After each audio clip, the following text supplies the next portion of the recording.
Because I don't know why we don't want to do something straight in this office. Okay. We have complained the same. If you go home with the car, let somebody to wash that motor and come back with it. What's the problem? But I'm trying to ask now to Deborah. Why would you go home if you know you are not wash the car? Leave the motor so that any message you want to go, they can use it the following day. You understand? That thing now is going to bring a problem where when all the directors are there, and I will bring it up and you will not be happy with it. But I'm trying to tell her now, and she said, why must I come and tell her that?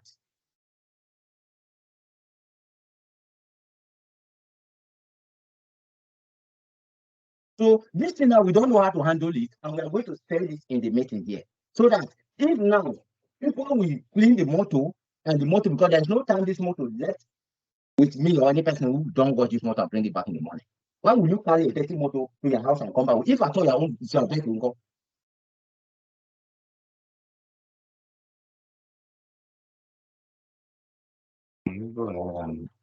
Let's say it anyway you need to see. Because it's too bad.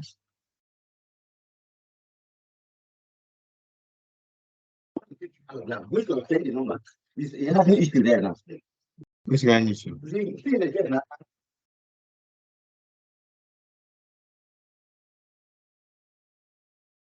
It is listening that if you take it and you find out something, you want to tell the people, and they left it and keep it.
They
play with him. And then I started to because I started try to look for it. One of the boys, one of them. That was what it was. What is it? I mean, they tell you they ask the nervous. Be very careful. No, the mark your something. The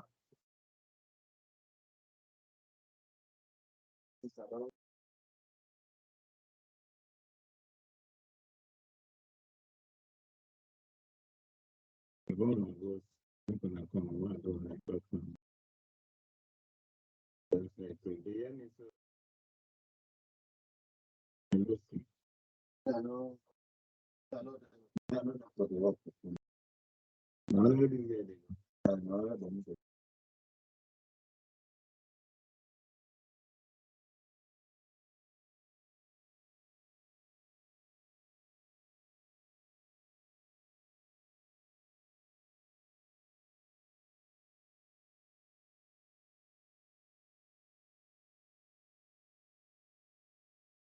There's a document that says that I think you can where is the document? If they did a print out, because there is a place for school for that's kind of Who was saying that thing? And give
Let me the number guys.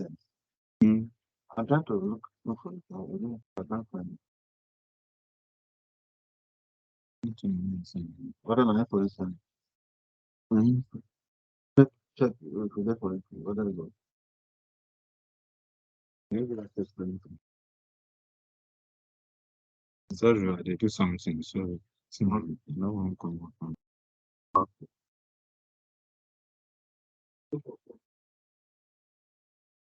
Something. Oh.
Okay. Consent. Clarified at the NDC, the land being bought by the public because and the same thing is happening. And so it should be a matter of national concern. And we need to build a national consensus in terms of trying to reform our laws, trying to do the right. If the laws are there. In late October, we made a 200th appearance for Crystal Palace. Now, 50 years ago, we made a debut for the club. Could you imagine?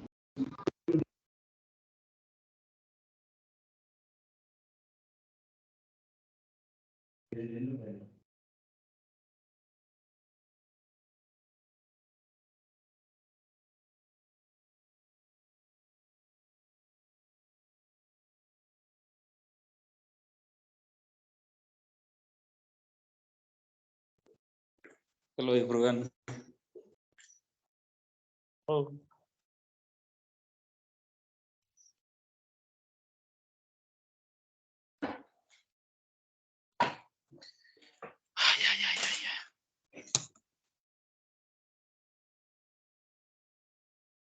Hello.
You don't know. And if I want to pick a scholarship, you should not pick all things. You don't know. You just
Giusto.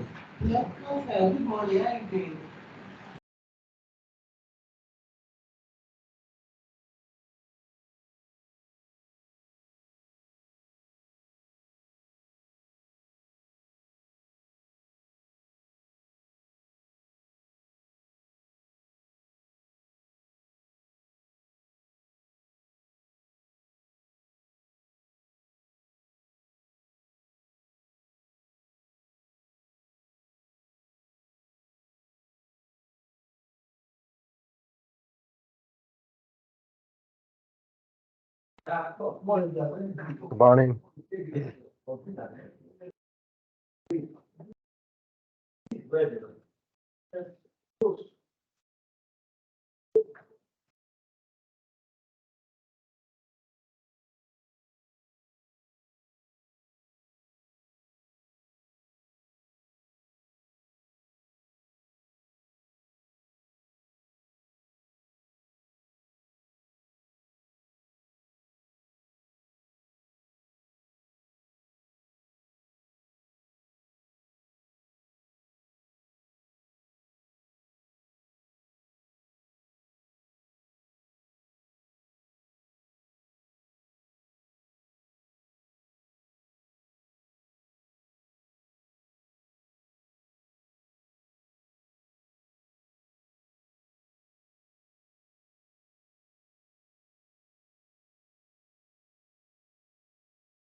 Everything suddenly, but somebody could buy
Okay, okay, no problem. But this difference, there are only one document print and that was saying two and you to act now.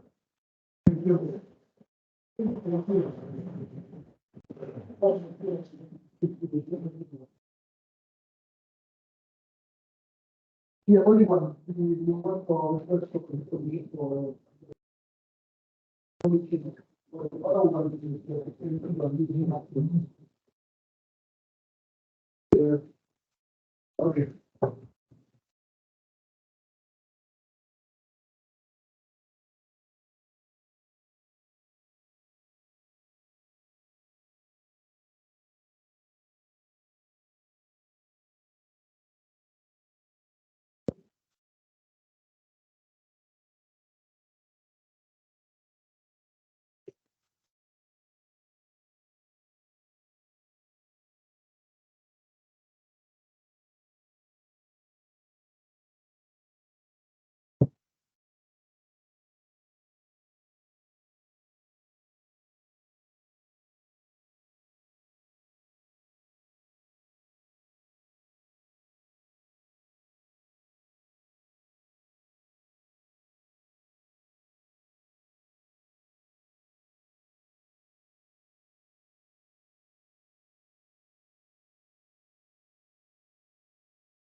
Hello, everyone.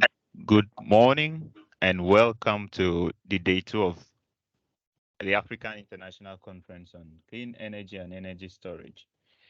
As I thank everyone that has joined in today. I see some faces that did join in yesterday. And yeah, I see Ahmed. Welcome, Joseph, Osman, Collins. Everyone, you are all welcome. So for housekeeping, this is just to announce that this meeting is currently being recorded. And if you are not okay with that, just for information purposes. Then also, yeah, today is the day 2 and we have a lot of sessions that is lined up for us. So if I can just quickly share my screen so that we can maybe go through the agenda together. Yeah, yesterday was quite amazing. We had lots of information that was being shared in terms of the paper presentations that we had. We had also, okay, let me just get to day 1 so that we can just have a quick recap. Yeah, this is day 1. We had opening speech by the conference chair. We also had a keynote address by Professor Yacob Mulugetta. And we also had the hydrogen session, Hydrogen in Africa session, where we got papers from research papers from a lot of the authors, and it was really an insightful session for us.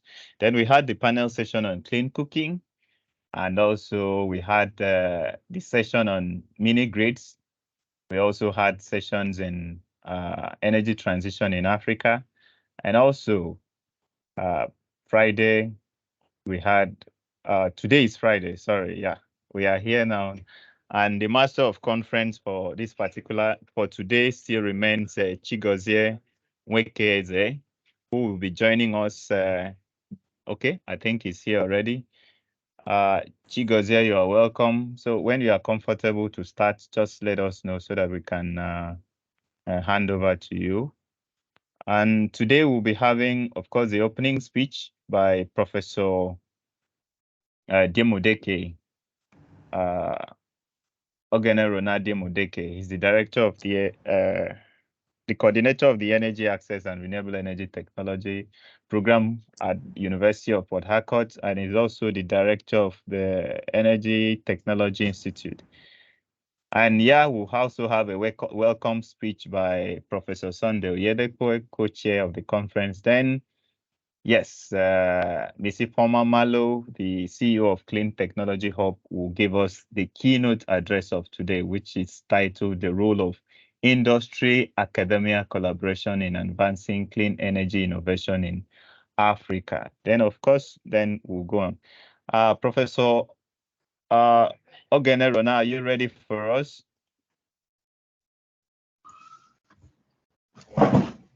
Yeah, good morning, afternoon. Can you all hear me? Yes, good morning, sir. Yeah, thank you very much for the privilege. And thank you, my colleagues, for finding time to be in our midst this morning. My opening speech is to be very brief because, excuse me, because yesterday was packed with a lot of things, a lot of information that I just want to highlight. Majority of the presenter actually position the current energy situation of Africa and globally, and the situation connecting energy utilization, and climate change. But however, the keynote speaker did a mapping of what we were yesterday, what we are today, and the possible future for the Africa energy space. And he concluded that Africa's future energy future, it could be gloomy or glory, depends on the action that we take. So that is a very key message for all of us. And I believe what we are here is to canvass a possible scenario and implementation strategy to advance the Africa's energy future. But before I advance, I want to paint, I want to make a contest using Nigeria as a case. In the late 1940 and early 1950, Nigeria major energy source was coal, but at a point around 1956, oil was discovered in Nigeria, and many people, many policymakers didn't take it serious, also relying on coal. But at a point, the coal was faded out, and the major sustainers, energy sustainers of Nigeria became oil. But the twist to that is that it took a very long time for Nigeria to find its feet in the oil and gas sector in terms of professionals to drive the oil and gas sector. In fact, it's not up to 10 years where Nigeria professionals are taking critical role in the oil and gas sector. So if you look at the energy transition space, if care is not taken, similar thing may happen in this dispensation of renewable energy. It was on that basis at the University of Port Harcourt we established MSc Energy Access and Renewable Energy Technology with the vision to provide high professionals in the energy transition sector to navigate the complex terrain surrounding the energy aspect. But recently that program has now been elevated to an institute called Energy Technology Institute with the mandate to produce local sensitive technology that can quickly respond to Nigeria's and Africa's need without actually going for one cap fits all. So that is where we are. And Tovero is also in that terrain trying to advocate the energy information in the space of energy access and decarbonization. So this conference is all around that. We hope by the end of the conference, we'll come up with a position to reposition the Africa and Nigeria's energy landscape for better tomorrow in terms of socio-economic development and prosperity for all. Thank you very much for coming, and your input will be taken on board to galvanize the position that we make at the end of the conference. Thank you very much for your time to be here. Thank you for the opportunity to give the opening speech. So I think I will hand over to Anthony to carry on with the activity of today. Thank you. Okay, thank you so much, Professor Rona, for your insight. I must also mention that Professor Rona has been very, very helpful and supportive of this initiative right from when we approached him with it, and his insight and input has been why we've had this success today. And like he has said, for those of us who are looking towards gaining more insight or more knowledge, becoming experts in the energy transition and renewable energy sector in Nigeria and also in Africa, the Energy Technology Institute of University of Port Harcourt is a place that you should consider enrolling in, because I am a proud product of that institution, and I can tell you that you'll be groomed to participate everywhere and be able to hold your feet everywhere in the world. So thank you so much, Professor Rona, for your input and for that opening speech. And yes, we have here our conference master of conference. I keep mixing that up. Yes, we have our master of conference who is on the call now. So I'll hand over to him to guide us through other activities of the day. Thank you so much, Mr. Chigozie Mweke Eze. Over to you. Thank you so much, Anthony. That was a very good start already. And that was also a very nice comment coming from you, Professor. And I think that with it, we've already started framing well this conference. This second day of the conference, of course, as you know, yesterday we started very well, touching on very important issues. So now that we've had this opening speech by Professor Dimodeke from the University of Port Harcourt, this is now the time for us to do well to welcome Professor Sunday Oyedepo. And I'm happy that he's here with us already. And he's actually this conference's co-chair and a professor of mechanical engineering in Covenant University, Nigeria. He's one-time head of department of mechanical engineering also in the Covenant University. Thank you so much for being here with us, Professor Oyedepo. You have the floor. Thank you so much. Okay. Good morning, everyone. Hello, good morning. Good morning. Yeah, good morning, sir. Good morning. Okay, thank you for having me here. So, just to present my welcome address, the Vice Chancellor, sir, the CEO, Tofero Energy, the local organizing chair and co-chairs of this African International Conference on Clean Energy and Energy Storage, the invited keynote speakers, the Director of Energy Access and Renewable Energy Technology Program, University of Port Harcourt, distinguished panelists, all the conference participants, ladies and gentlemen, I am delighted to welcome you all to the second day of this maiden edition of African International Conference on Clean Energy and Storage and Energy Storage, jointly organized by the Tofero Energy and Center for Energy Access and Renewable Energy Technology Program, University of Port Harcourt. This conference, as you already know, seeks to identify practical approaches for the clean transition in Africa through research.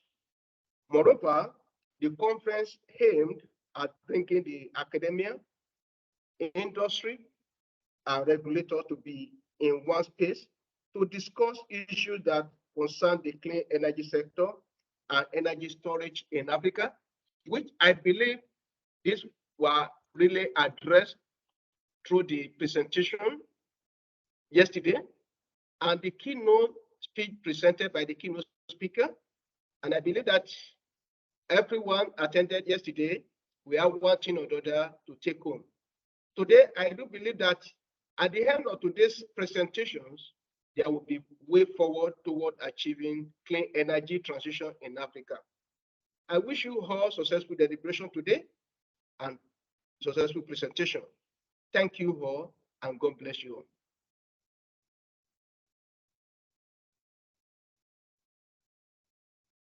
Thank you very much, sir. Yes, Thank you so much, sir, for this very nice intervention from your side. I think that's a very nice summary, also very much in time. And so thank you again.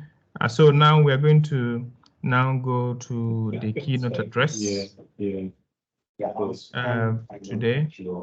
And for this keynote address, We have Miss Ifeoma Malo, who is the CEO of Clean Technology Hub. I don't know whether she's already here. No. Is Miss Ifeoma Malo already here for her keynote speech?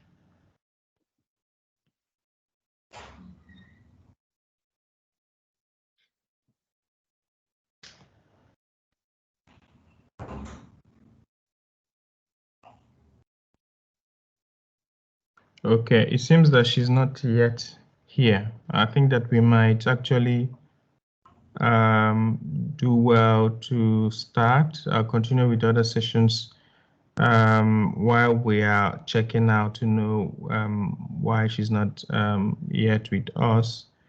As you know, the conference. Yes, Anthony? Okay, yes, I was going to say I think she will join in real soon because our session starts from 9:15. Okay. So yeah, we are still expecting that she will be here to give her keynote address. But in the interim, we could just maybe get feelers from those that attended yesterday how the session went, so that once she's here, we can kickstart immediately. Thank you. Yeah, that's perfect. Yeah, maybe we can hear from those who attended yesterday. How did you understand what was your input? What is your intervention from yesterday's session?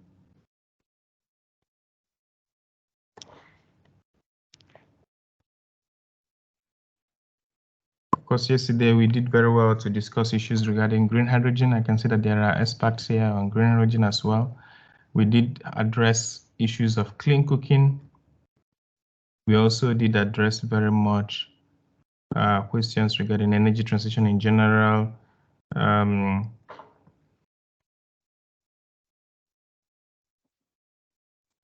of course, mini grids. So all these things were the things we were able to touch on yesterday, following the very nice keynote speech that came, and also the keynote addresses. And now today we are expecting actually to have further discussions on energy transition economics, energy transition finance, renewable energy systems and their interconnectivities, and then clean mobility and energy storage. So these ones are kind of like enablers, as things that would actually enable those points that we raised yesterday very much. Yeah, so I believe that our presenters are also on standby, ready to jump in as at when needed. Without further ado, I don't know if anyone here wants to unmute yourself, raise up your hand, unmute yourself, and give us your understanding of what has happened yesterday. And maybe you had some questions that we didn't have time to take. This is the time to kind of bring up some of the issues while we wait for our keynote speaker to log in. Keynote speaker, is it keynote speaker to log in? Okay. Yes, I can see Collins Otieno. Please, you have the floor. Where did I send you that shared agenda? I need to write something that with those questions so that I know the questions I'm asking. Today is the To manufacture. Yeah, we're having a bit of problems hearing you. Can you please be audible? We can hear you. Hello. Yeah, we can hear you me now. Yes, we can hear you now. Now, I'm asking a question about the hydrogen, the presentation about hydrogen in Africa yesterday. Okay. We realized that hydrogen, in terms of generating hydrogen, becomes so cost it's too expensive. Now, how are we going to work towards this in terms of generating the hydrogen for sustainability? Okay, perfect. I don't know if someone has a brief answer to this. I see that Our keynote speaker is here already, so we'll give her the floor shortly. But I don't know whether someone has a very quick answer to this question. The questions of affordability of green hydrogen. I can also see your hand a while. We would come back to you shortly, perhaps after the keynote speech, so that you can intervene. But of course, questions regarding affordability of green hydrogen, of course, it requires research and innovation to reduce the prices of electrolyzer, which is a technology involved. Other than that, of course, in the beginning stages of projects like this, you require a lot of grants and concessional finance to unlock it. So these are the things that are required. So, okay, without wasting much time, I want to now give the floor to Ms. Ifeoma Malo, who would give us a keynote speech. I will give you a brief profile of Ms. Ifeoma Malo. Ms. Ifeoma Malo is actually an energy access expert and a climate action champion. She has over 23 years of experience building and directing organizational operations and strategies supporting startups and MSMEs across Africa. In the past 10 years, she has become a recognized and credible leader in energy and utility market, working on the intersection of energy transition, energy market, energy and climate finance, and climate adaptation markets. She's actually currently the CEO of Clean Technology Hub. Ms. Malo, you have the floor now. Thank you, Chigozie. And I'm sorry that I'm slightly late. I'm suffering under a bad cold, as you can see. So, but I'm happy to be here anyway and to be able to exchange with you people. I was sort of interested in the conversations around hydrogen and some of the questions that were being asked. And so maybe after this just very short keynote, there's a paper and we can circulate it after this so that people see the fuller paper. Because I think it will be more interesting if we have these exchanges where there are questions and answers that come forth. Yeah. So thanks again for having me. So I was asked, the theme of my keynote was the role of industry and academia and collaboration in advancing clean energy innovation in Africa. And when I was given this topic, I thought it was very interesting because one of the things that has happened over the years as the energy access and clean energy sector has developed is that there's been a bifurcation in terms of the players. And so there's a lot of research that's going on, especially in academia, but there's a lot of work that is going on by practitioners. And many times those two things don't meet or don't converge. And it's taken, a while for us to sort of ground the research that's going on in universities around the practicalities of what goes on the field. So I thought that this was really an apt topic to be engaging with at this conference. Let me also start by saying that, it's clear that the African clean energy sector has come a very long way, especially since the 90s. Where we've seen now over the years a 21% growth rate over a 10-year period, which is 2010 to 2020. And so you've seen this increase in areas around hydropower, solar, wind, and increasingly biomass and biogas. Now, we heard the conversations around hydrogen that just came forth. That's also a new source of energy that's already beginning to gain traction across the continent. What these new technologies and new sources have done is that it has helped governments in their planning around decentralizing our energy systems and creating more energy security. And most of it has been funded by governments and the donor sector. But the thing is that, much of these technologies or the things that drive it are still imported heavily into the continent. So take solar, for instance. Everything that you need to install a solar system is made elsewhere. And so when you have disruptions in your supply chain, then there is a scarcity. And the whole notion of you having energy security by decentralizing your energy sources then is in peril. by those supply chain issues.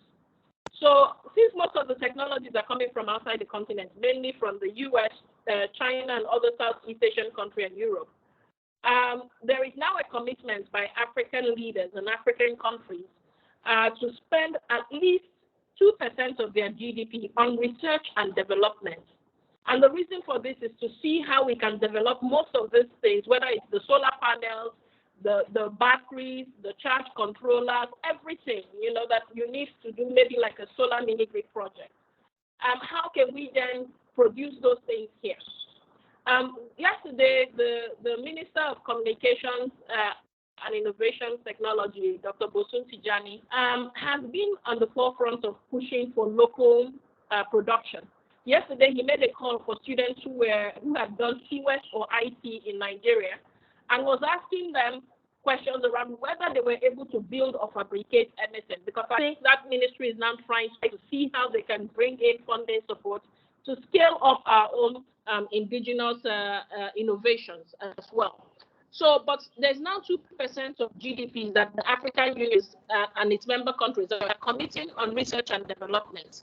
But by 2019, the continent's funding, when it came to R&D, was only 0.4%, and to the 1.7% that is the global average. And so you see that there is still a gap. You also see that today there is some static come through, so I don't know if it's coming from me. We also see that today Africa contributes only 1% to GDP expenditure on research and development in total.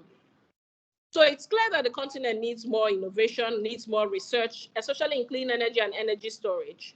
But it also needs such research activities to flow into industry and the growth of domestic supply chains, so that we can have new products and new technologies that solve our local problems and that are indigenous to us as well. We need to avoid the situation of research being undertaken through only undergraduate projects, postgraduate projects, you know, people who are trying to get a degree, whether it's a PhD or master's or bachelor's. Because the truth is, those things are required and it's good that they're there, but we have to be able to fund independent research situated within faculties or situated within researchers that can drive the commercialization of that research to match with industry. Because when you have research for the sake of it, just to get a degree, and it does not advance the innovation that has to go on in a country by taking that research into the field, then they become obsolete after a while.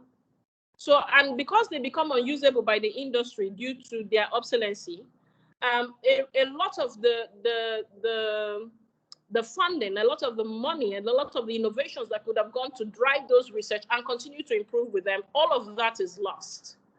And so this is why we need to encourage what's the kind of research that leads to a degree, but the kind of research that is going to be independent of a degree and that can help industry advance a lot of the technologies that they need to shape the communities that they serve. And I'll use an example of the AI.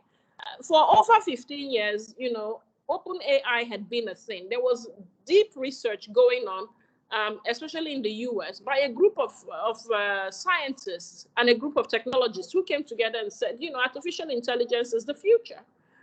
And for over 15 years, they've been pushing this. So when we see ChatGPT come out last year, it was almost 15 years of work that led to that. It wasn't today, it wasn't yesterday. What happened over the last 3 or 4 years was that it was accelerated because also another group of people now came and said, we need to then think about how to commercialize it and better test it. And so moving on, one of the consequences of limited academia industry linkages is the high import costs associated with renewable energy. And I said this earlier, especially as we're now having a lot of issues with our Naira fluctuation and even Naira availability. With a weak Naira, it is going to be very hard for the renewable energy industry to continue to operate at scale. If we think that cleaner energy, renewable energy is going to be a part of our energy security. we cannot continue to be very, very import dependent on it, because the Naira doesn't make it possible for it to be a competitive industry. So this is where research comes in, right? Because when the continent is still lacking and has a huge energy poverty, especially in our rural area, and we know that using some of these renewable energies can get power to them faster. But yet it's very difficult for industry to be able to import or bring in goods that can help them accelerate this energy access in those communities, because we have weak currency. And so this is, again, why it's important for us to develop our own indigenous materials that can drive this clean energy business and investment. And this is why this African International Clean Energy and Energy Storage Conference is important, because the conference is now trying to enable researchers and industry practitioners to come together and synergize. Academic researchers need to know that if their research is relevant, while industry practitioners and entrepreneurs need new products and new modifications to existing products, it is incumbent that there is a conversation that is going on, a sustained conversation that is going on. This is why when they gave me this topic, I said, this is great, but this is just the start. And what we're hoping to see is better collaboration and better defining of R&D measures, even siloing it across different technology types, whether it's solar, wind, biomass. And so my charge, a call to action from this conference is that we should think about creating a working group that brings academia and industry together. And that academia and industry working group will be charged with trying to think about the easy, quick wins and then the longer term innovation, R&D work and innovation that can be better through that R&D that we can drive. My hope is that this conference will not be the last. I know that there are other avenues to link academia and industry. For example, the Energy Commission of Nigeria has a network of 6 universities across Nigeria conducting renewable energy research. Also at Clean Tech Hub, we have a very active research department where we're trying to also link academia and industry by reaching youths in university. We've traveled to at least 18 universities across the country in 18 different states. And this is through our hackathons, boot camps, and innovation challenges. We are also partnering with the University of Sokoto, their solar center, the university in Delta. Sorry, the university. State University. There is some static. I'm not sure who that is.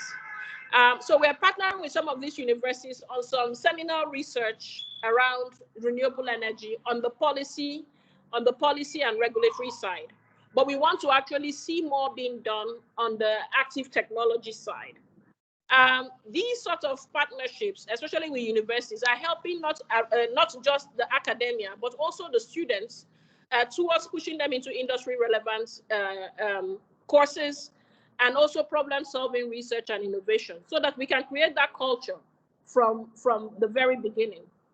These efforts are also aimed to enable the clean energy sector to be more gender inclusive than it currently is by deploying programs in those universities aimed at young girls in schools.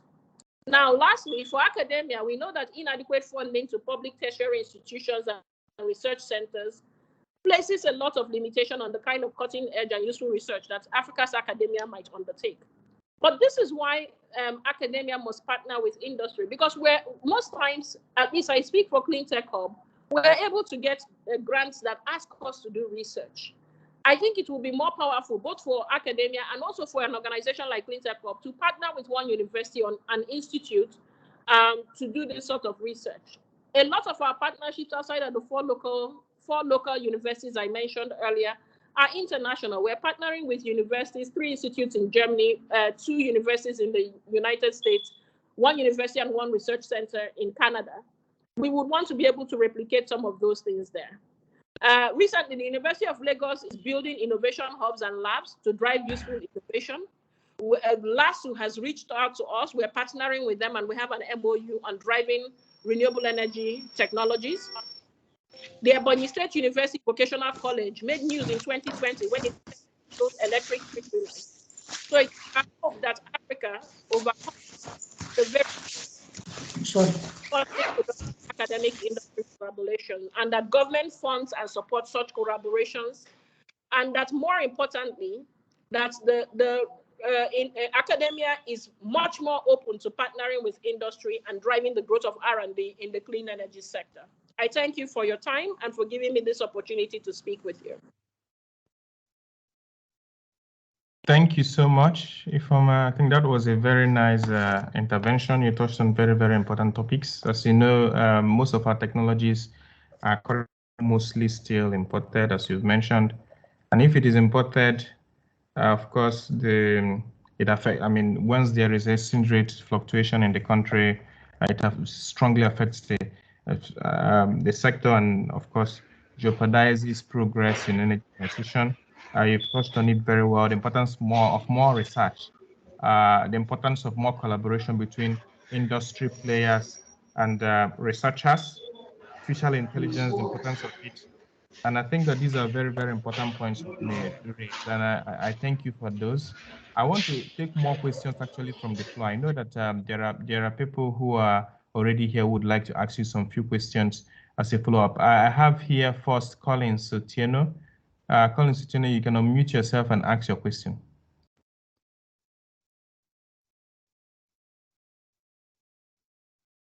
Collins, can you unmute? Yeah, okay. Okay. Are you getting me? Yes, we are. Hello. Now, I thank CEO Malo about the presentation. And we are talking about the GDP, and we know that the African countries, majorly what we always do is just the issue of passing exams. That is under research and development in order to get the degree or the diplomas. Now the question is, what are we going to do so that at the end of the day, the research that we are going we carry out in our institutions becomes valid? Thank you. That's very good. Yeah, that's very good intervention. Thank you so much. And I think I would like us to also collect questions so that it's easier to and more time effective to answer. I have also here a question from Adewumi. Can you unmute yourself and ask this question? Okay. Good morning, all. Nice to be here. Thank you very much, our lead presenter. We really appreciate what you have said. One of the things I just want to mention, my interest is in green hydrogen.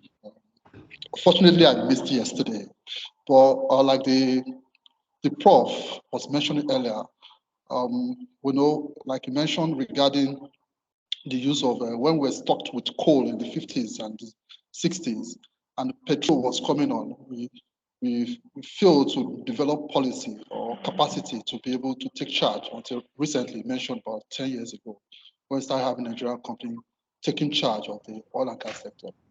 Similarly, too, in the use of the green hydrogen, we seem not to talk about the technology, but I'm also very interested in issue of coupling the production, transportation, and storage of green hydrogen with industry.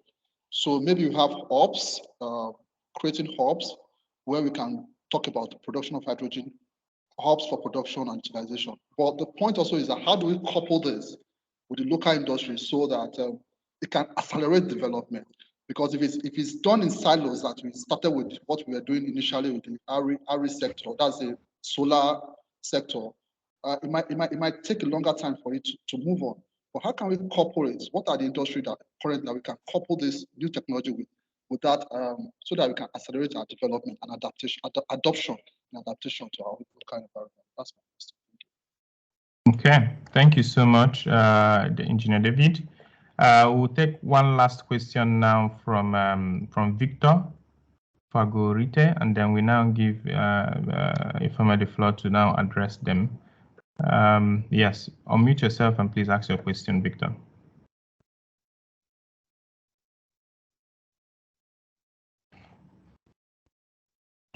We can't hear you.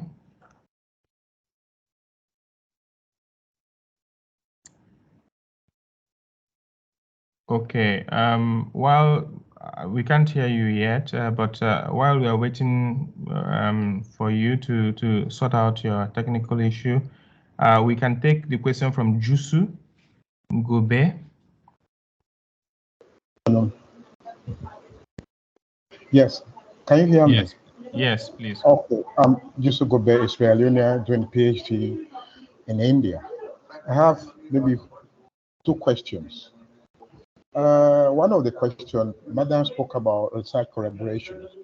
And a few months back, I was doing some research paper on the energy optimization.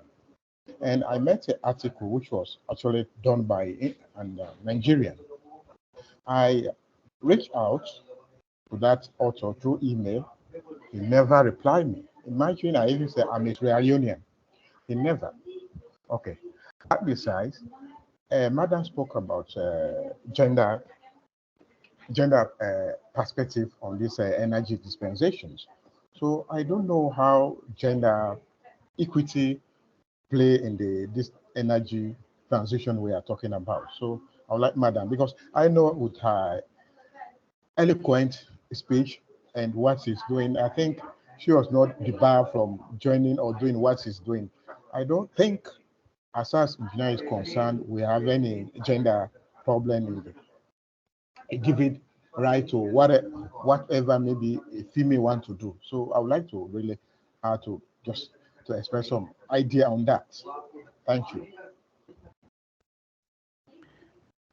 Okay, thank you. I hope it's not too much questions. We'll take the last one from Nakianzi. Nakianzi, you can unmute yourself and ask your question. And after that, we now give Ms. Ifeoma the floor to address it. All the hands are up, and I'll answer all them in about 5 minutes, All right. So just take as many as possible. All right, okay. Nakianzi, please, you have the floor now. Okay, thank you so much. I would first of all thank Madam Malo for her presentation. My name is Sharifa from Uganda. My question is about artificial intelligence. Yes, she is encouraging us to embrace artificial intelligence, but my question is, how best can we use it in the renewable energy, especially in research?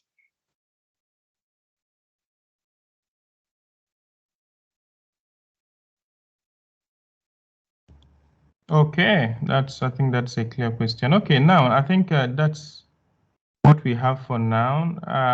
I don't know whether Victor, can you talk now?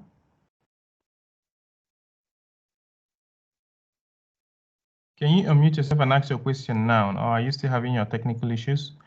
Alternatively, you could also put that question in the chat so that we can be able to get it and then read it out for you.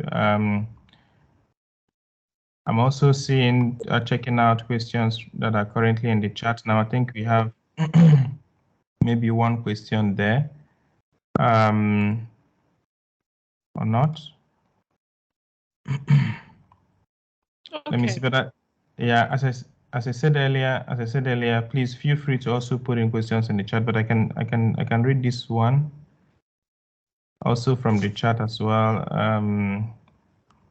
I think it's relating to, I can't see it. It's a question that says, as you know, green hydrogen. Okay, I think it's just a proposal. But okay, so Ms. Ifeoma, please address these questions that have just been addressed. So other ones are just comments. So thank you. Thank you. Let me start from Nakianza, the last question from the attendee from Uganda. I would admit, because artificial intelligence is so new that there is much that is unknown about it. So let me tell you how Clean Tech Hub is approaching artificial intelligence. Because we also do a lot of research, we also do a lot of modeling, and we also do quite a bit of production. So we're modeling how to build solar school bags and more efficient solar coolers here. So we have engineers on the team who sort of try their hands on those things. And if we have a good proof of concept and a pilot, then we can we can then take it to commercial level.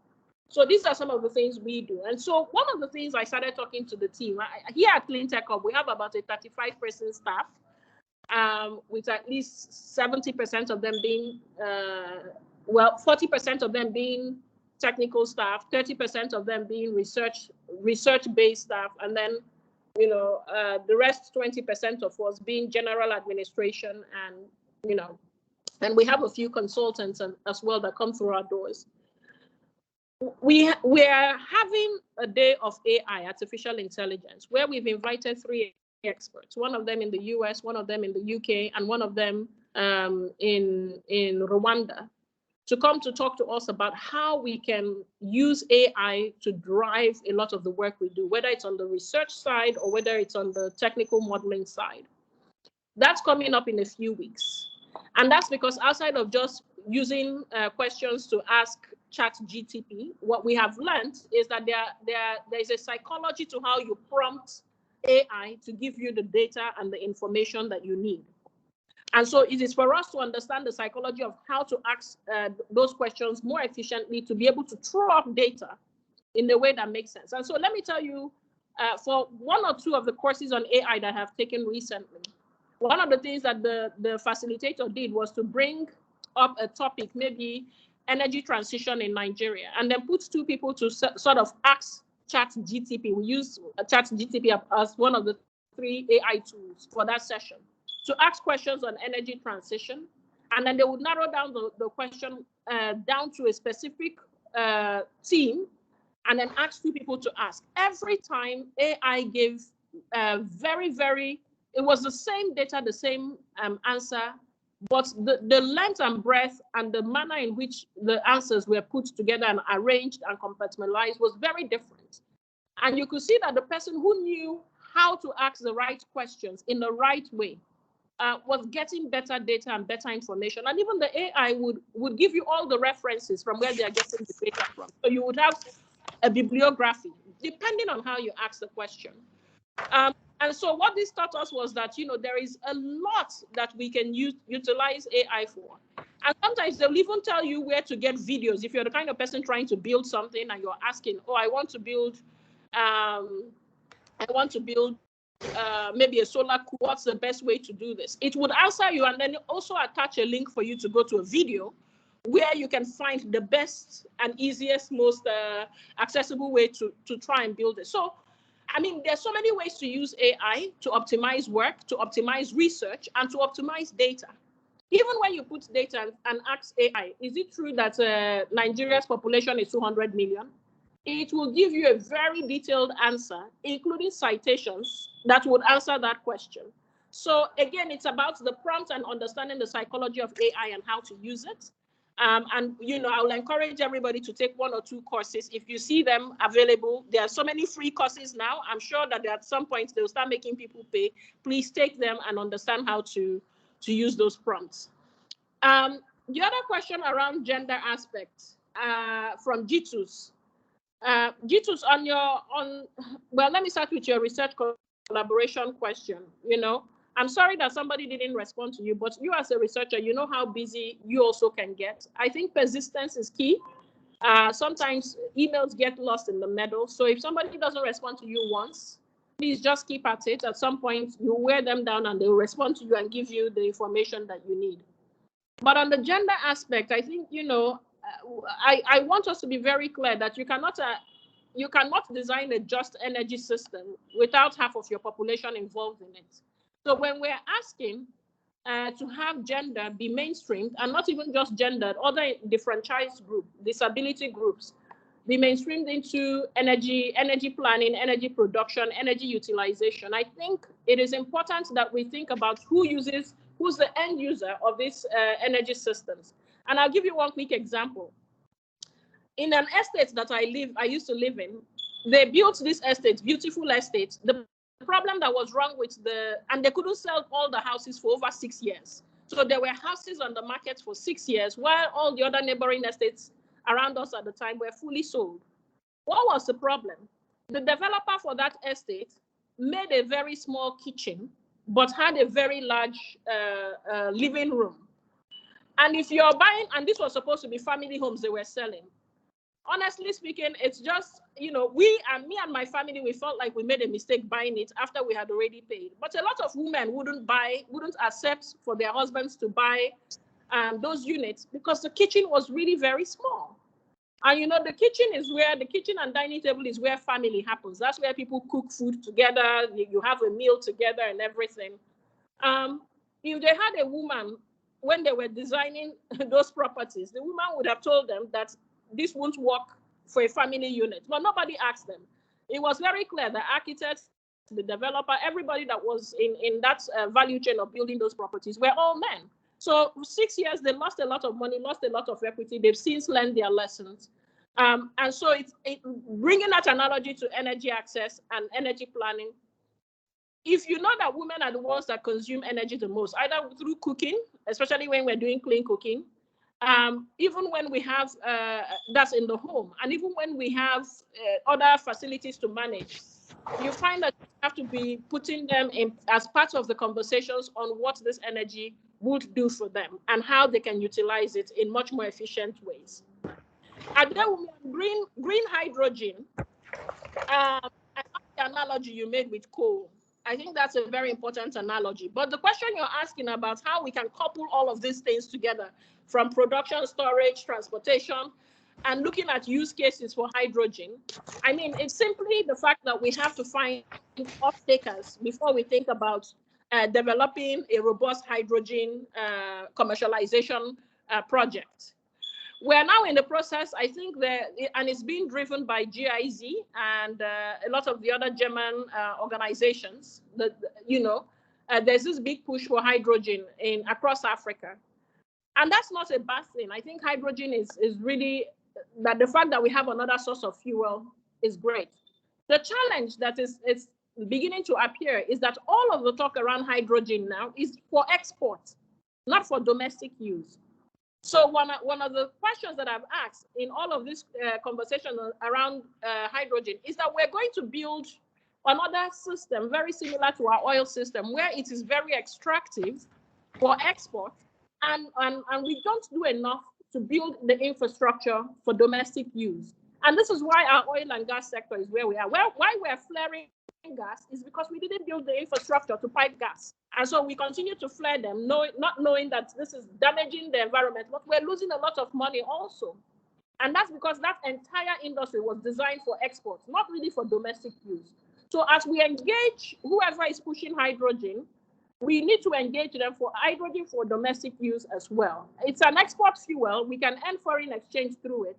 But if it's not going to dramatically change the economy of Nigeria in terms of our energy future, and even add to how our communities and our towns are growing, then there is a problem. It's not the right thinking and the right approach that we're taking to do this. So even though we're talking about off-takers, domestic off-takers for hydrogen, I don't think a lot of the conversations I've been part of has been that, because everything that they're talking about is hydrogen for export. And so what we as Nigerians need to begin to do is to say we also need hydrogen for domestic use. And then lastly, Collins, on R&D. Yes, I think a lot of our research, especially from the student angle, is focused on passing exams and completing a degree. And from the academia level, it's also about getting published in reputable journals. A lot of it is not geared towards commercialization. This is why, you know, we're trying to see if we can bridge that gap by having this standing committee, you know, for this sector, for this industry on academia and research. And just take one use case. One of the things we've been doing over the past 2 years is a research with the Raymond Leon Institute in Germany on community-owned, community-designed solar. That project has been 2.5 years now, going to its 3rd year. And we're at the stage where we're trying to commercialize it by testing that research in 5 communities that we've been working in for over the past 2.5 years. And if we build those mini grids in those communities, then, you know, and all of it has been researched up to this time, including doing a lot of primary data collection, quantitative and qualitative data collection and analysis. So, but we're at the stage where we've said we can't just leave this in a journal. We're now going to take all this data and then try and operationalize it. We're able to do that in conjunction with our partners because they are aligned. But we need to also create a forum where academia is bolder about saying, we've done this research, we've collected this data. Now, industry, please help us push it out. And I think having a committee where we're brainstorming and trying to do this would help us do that at scale. I'll stop there. Chigozie, back to you. Thank you very much for the opportunity to speak to the audience today. Yeah, thank you so much. I think this you addressed very much the question, including also the question that Victor has finally put online regarding measures to put in place to change this mindset of just rushing for promotion, publication for promotion instead of doing real work. I thank you so much for all this intervention. I think right now we are at the right time to now move to the next session, next event item. That is actually we are going to take a quick group picture, and after that we will now go proper into the tracks of the sessions of today. And the first one would be energy transition economics, and we already asked our moderators and the presenter to be ready. For the photo session, I think I want to ask Anthony to actually help us address that. Of course, everyone needs to put on their camera, and then a screenshot is done in collaboration with the technical team. Anthony, can you give the instructions? Thank you. Yeah, thank you very much, Ms. Ifeoma Malo, for that wonderful presentation, the keynote. I think that was why with our team, we kept on saying that you must be here, and we thank God that you made it, and it was a wonderful session. Thank you very much. So thank you. I can see that everyone has put on their videos, and yeah, please just put on your video for the next 1 minute. Thank you everyone, so that we can have this screenshots and all. Yes, Alfred, I believe you are on this, and yeah, I think thank you very much. Thank you, everyone. And thank you also, Ms. Ifeoma, for the support Clean Technology Hub given to this conference. You've been super helpful. Thank you very much. Thank you. Thank you also from my side. Yeah. Now that we've just finished the keynote address and also the questions relating to it, and we've also now taken a nice group picture. I think this is now the time for us to go proper into the tracks sessions. So the moderators of that particular track is in the person of Dr. Haruna. Dr. Haruna, yeah, I believe he's already online and highlighted. We also have Dr. Tarek Safwat, also highlighted. That's very nice to have you. I would hand over to them shortly after giving this very brief introduction of who they are. Yes, Dr. Haruna Abdullahi is actually a development economics and a public servant. We are very happy to have you here. Dr. Tarek Safwat is a lecturer in economics, University of Sadat University in Egypt. So, of course, I'll hand over to you to now invite the presenter for today, which is David. I think we have only one presenter today. And after that, after his presentation, I think it makes sense to then have taking questions from the audience and have rich discussions up until we have 20 minutes for it, because we've already taken time earlier. So we'll have about 20 minutes for everything. Thank you. I hand over right now to Dr. Haruna and Tarek. One person could moderate, and another person can moderate the question and answer session. Over to you.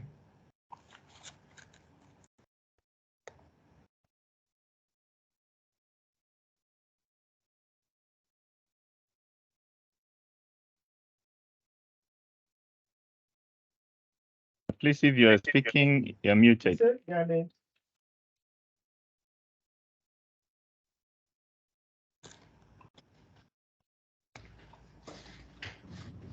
morning, everyone, and thank you for having me. Thank you. Dr. Tariq Sakwad can take the lead while I coordinate the question and answer session. That's okay. Okay, thank you, Dr. Haruna, and thank you, everyone. It's a pleasure to be here to attend this conference, which discuss important issues in energy. Our session today called Economics of Energy Transition, which I think is an important topic because African countries depend mainly on fossil fuels, and there are different studies use different methods to estimate the economic impacts of this shift to increase share of renewable energy in African countries. We have to date, I think we have two presentations. I don't know if it's two or it's only one, but I think we have two presentations today. Yeah, it's supposed to we be have, two, but first one is economic growth. Abigail wouldn't make it. Yeah, so we'll have only David, after which we can now have ample discussion. Thank you. So we have David, which is the first presentation, economic growth, relation dynamics.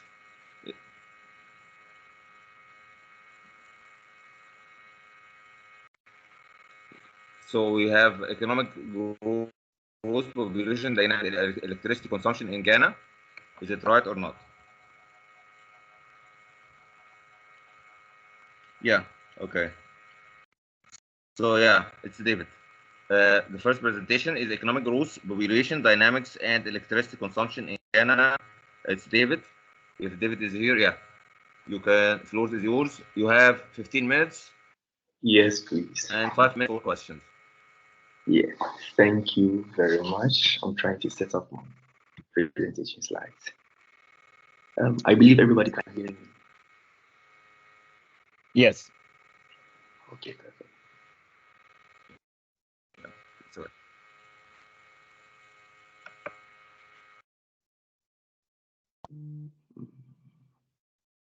Please, is my screen visible? Yes, it is visible. Please put it on presentation mode. Yes, so you can see it now. Yeah, yeah, you can see your presentation now. Yeah. So, my name is David Dixon Owusu Champon, and my presentation is on electricity supply in Ghana. The subtopic, assessing the impact of economic growth and population dynamics on electricity demand and supply in Ghana.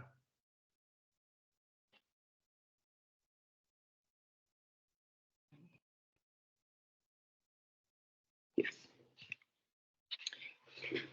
So the study looks into how the economic growth and population dynamics has the potential to significantly shape the equilibrium demand and supply of electricity in Ghana.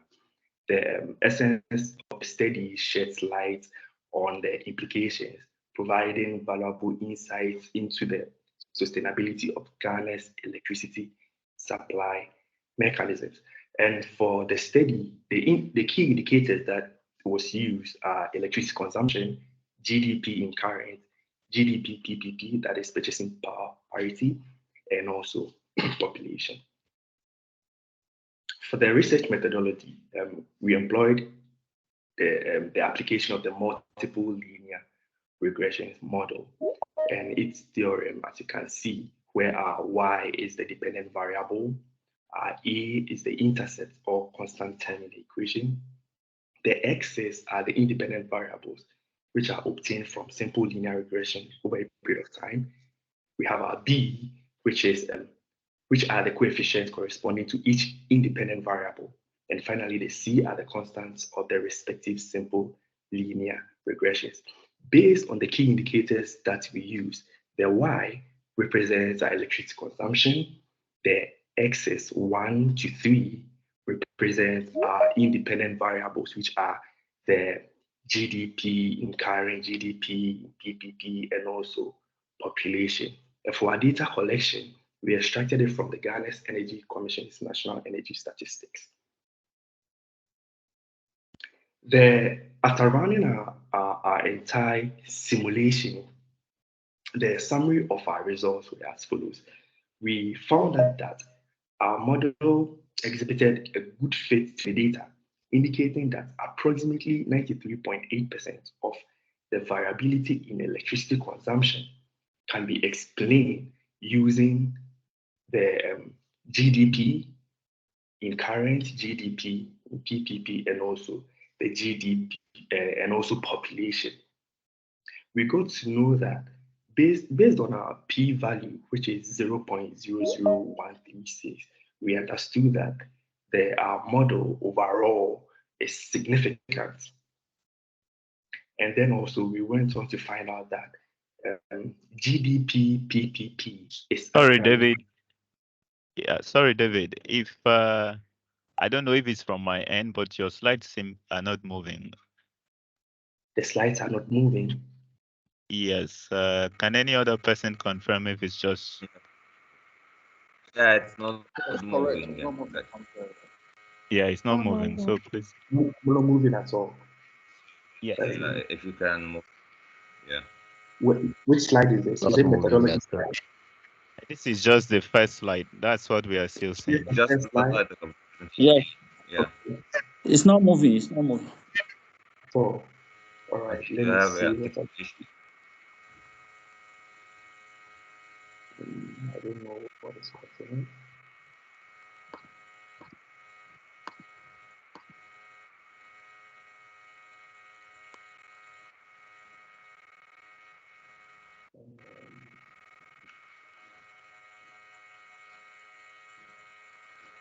If anyone has questions, just put your question in the chat box.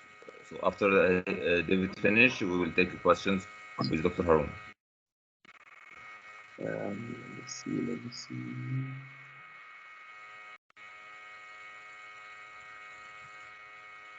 Let me try this one. Please, do you see the screen now?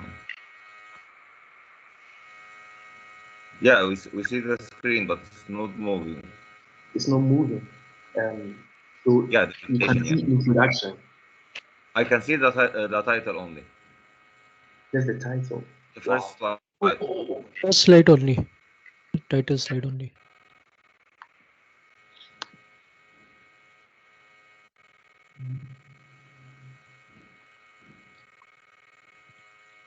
Do you see the next slide? I think if there is a technical issue, we can continue. If you click, let it try clicking on share. Let it try clicking on share again. Or maybe you can try again. Try to share your screen again. To share again. I'm actually still sharing. Try to take it down and share again. Okay.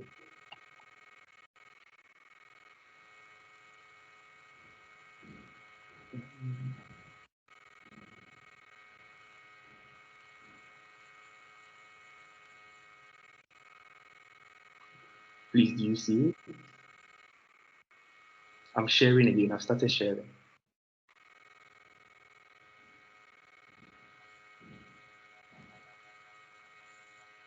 Is it moving now?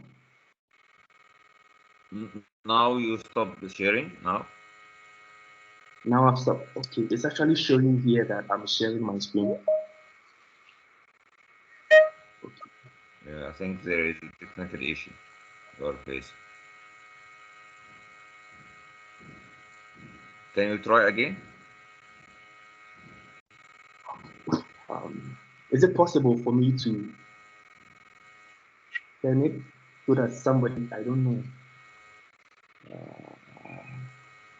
Okay, yeah, please send it to us. We can share it on your behalf, or you can send it to Chigos here. He will share it on our behalf. Sorry everyone for this. All right. Apologies everyone.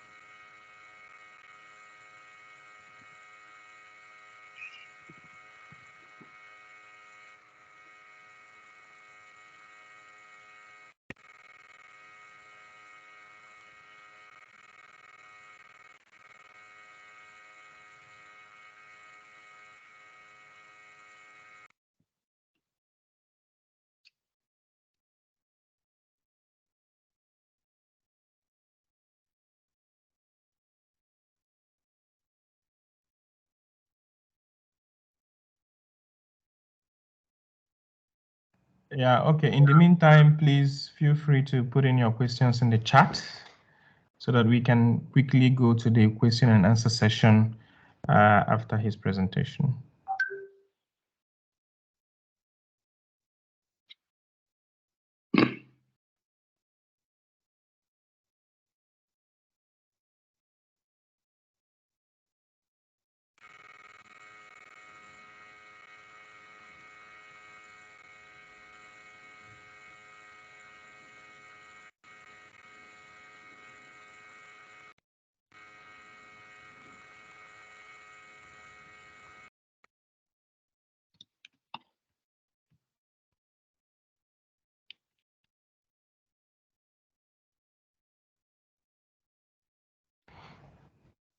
Okay, David, since this is taking time, why don't you just present? Why don't you just finish up your presentation via audio, so that yeah, we can already go to the question and answer because of time.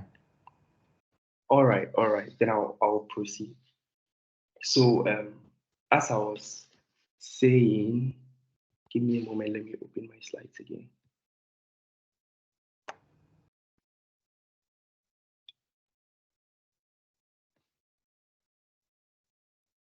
Yes. So I was talking about the summary of the results, and from the study, it came out that GDP PPP is actually significant. And when we say significant, it means that when there is an increase in the GDP of Ghana, there is also going to be an increase in the electricity demand of supply. However, we encountered a little problem with our GDP current and also the population due to strong multicollinearity. And multicollinearity simply arises when variables are highly correlated with each other.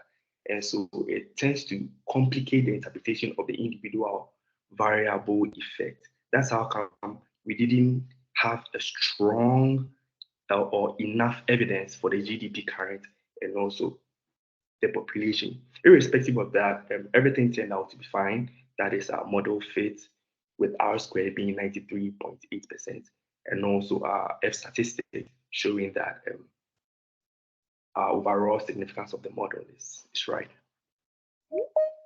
And concluding our study, we got to know that we had a little issue with our data availability and quality, and also with the multicollinearity. And so with the future research, it suggested that researchers would collaborate with relevant government agencies and stakeholders so that they could collect more extensive and accurate data sets to strengthen the empirical foundation of the model.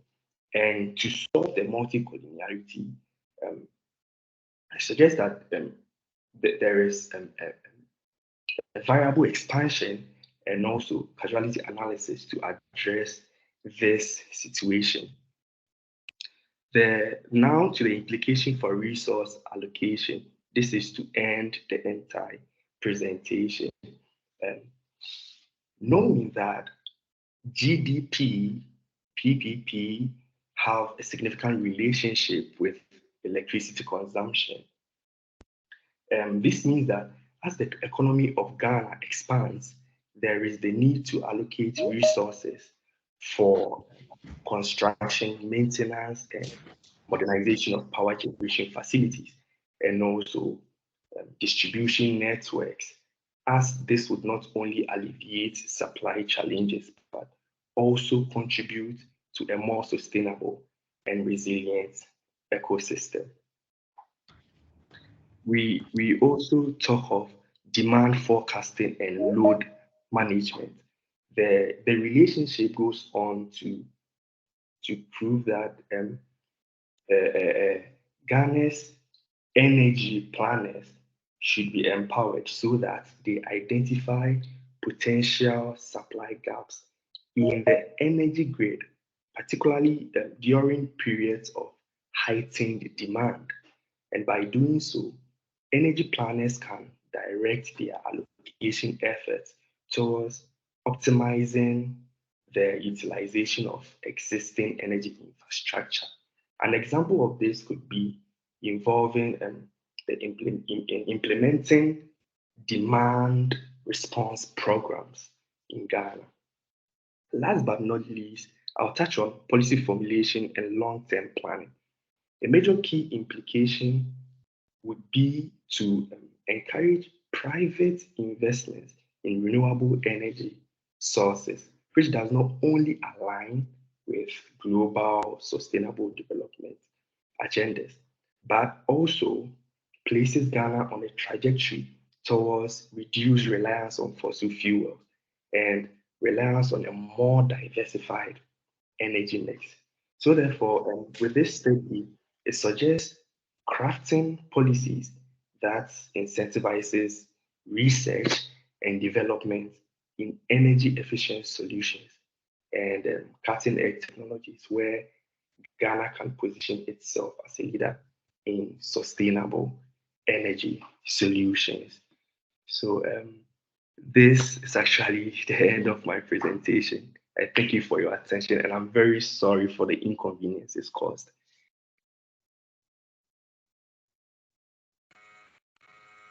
Thank you, David, for your presentation. Thank you very much. Dr. Harun, I think we have questions. So, yeah.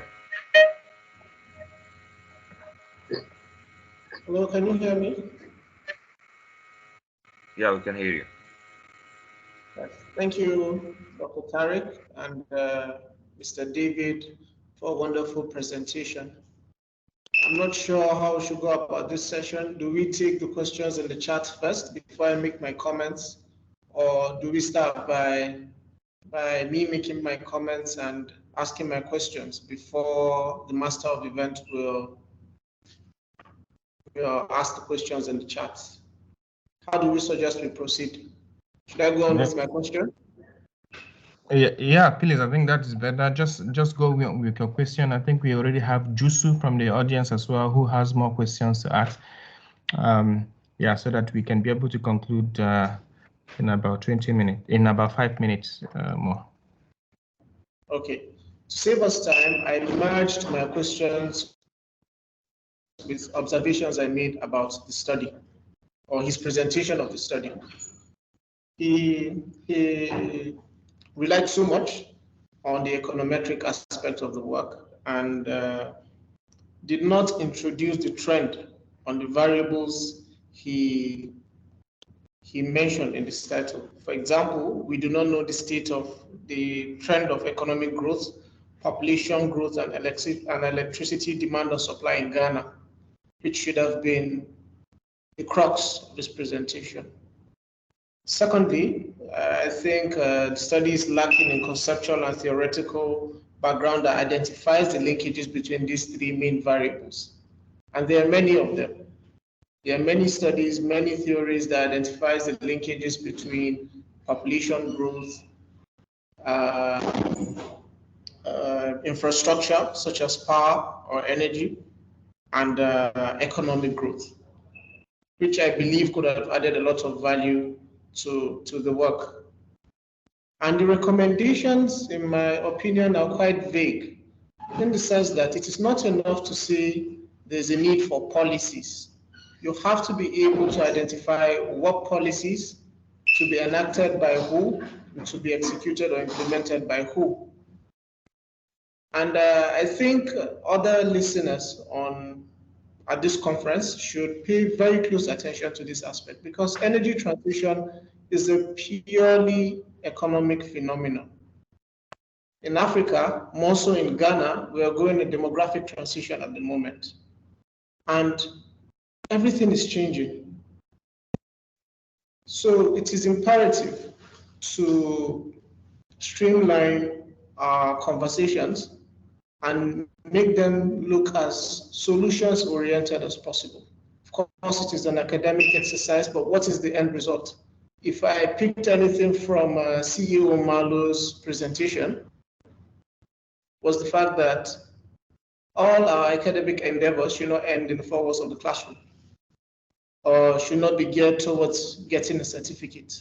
It should be solutions-oriented, and the first step of providing solution is to identify the problem and present them adequately, even to audience that are not very familiar with the jargons in economic parlance. So that is my observation, and that is my take on this work. Aside from that, I think Mr. David did a very, very brilliant job, and hope to see him at the next edition of this event. Thank you. All right, thank you so much. I'm sure that he's taking note of all these and would correct duly. I don't know. We have also a question on the floor. Please, from Jusu. Please, you have the floor. Can you unmute yourself?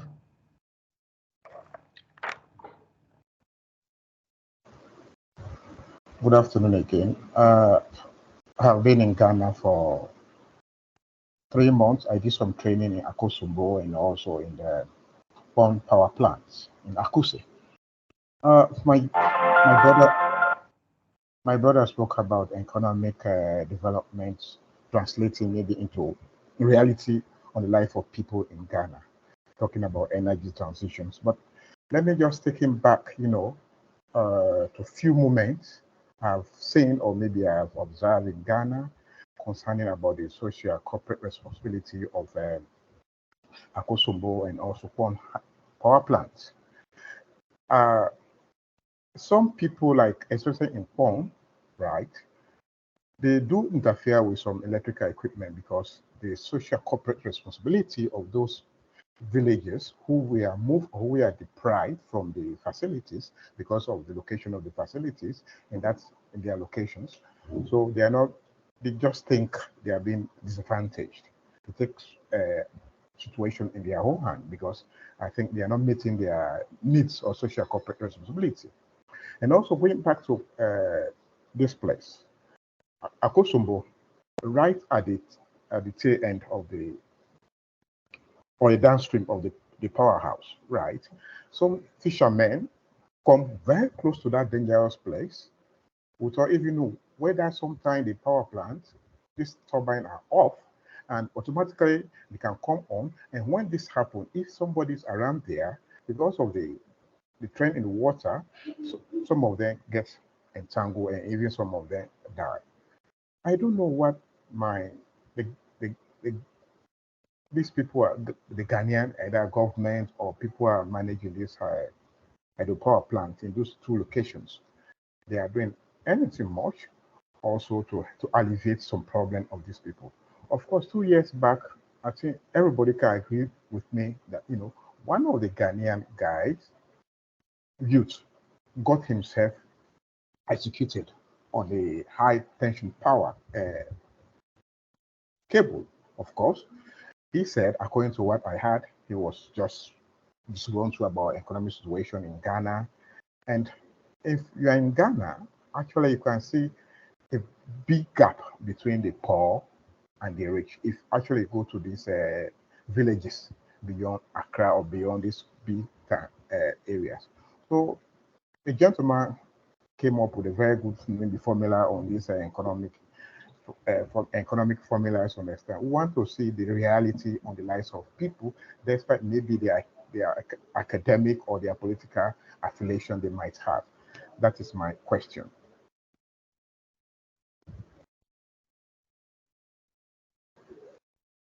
Hello.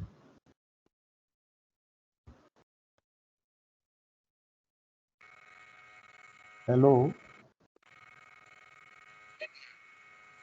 Hello. Yeah, David, can you answer that question? Yeah, thank you. I think we've also lost David. So I think you can just address this in a more general format and conclude the track because of time. But I think we do not have David here also online to take that. But I'm going to relay this to him, and maybe he can communicate to you via email. So thank you so much again to our moderators and our presenter. You did a very good job touching the topics. Of course, when it comes to energy transition and economics, we need to be more streamlined and more concrete in terms of the recommendations, so that it's easier then to implement and also to make it clear how the actors, both government and industry players, can actually come in. So now we would actually now be going to the next session for today, number 2, which is going to be on energy transition financing. And for that, I believe we have Professor Ambrose. Professor Ambrose, if you are here, are you here with us to moderate? Yes, I'm here.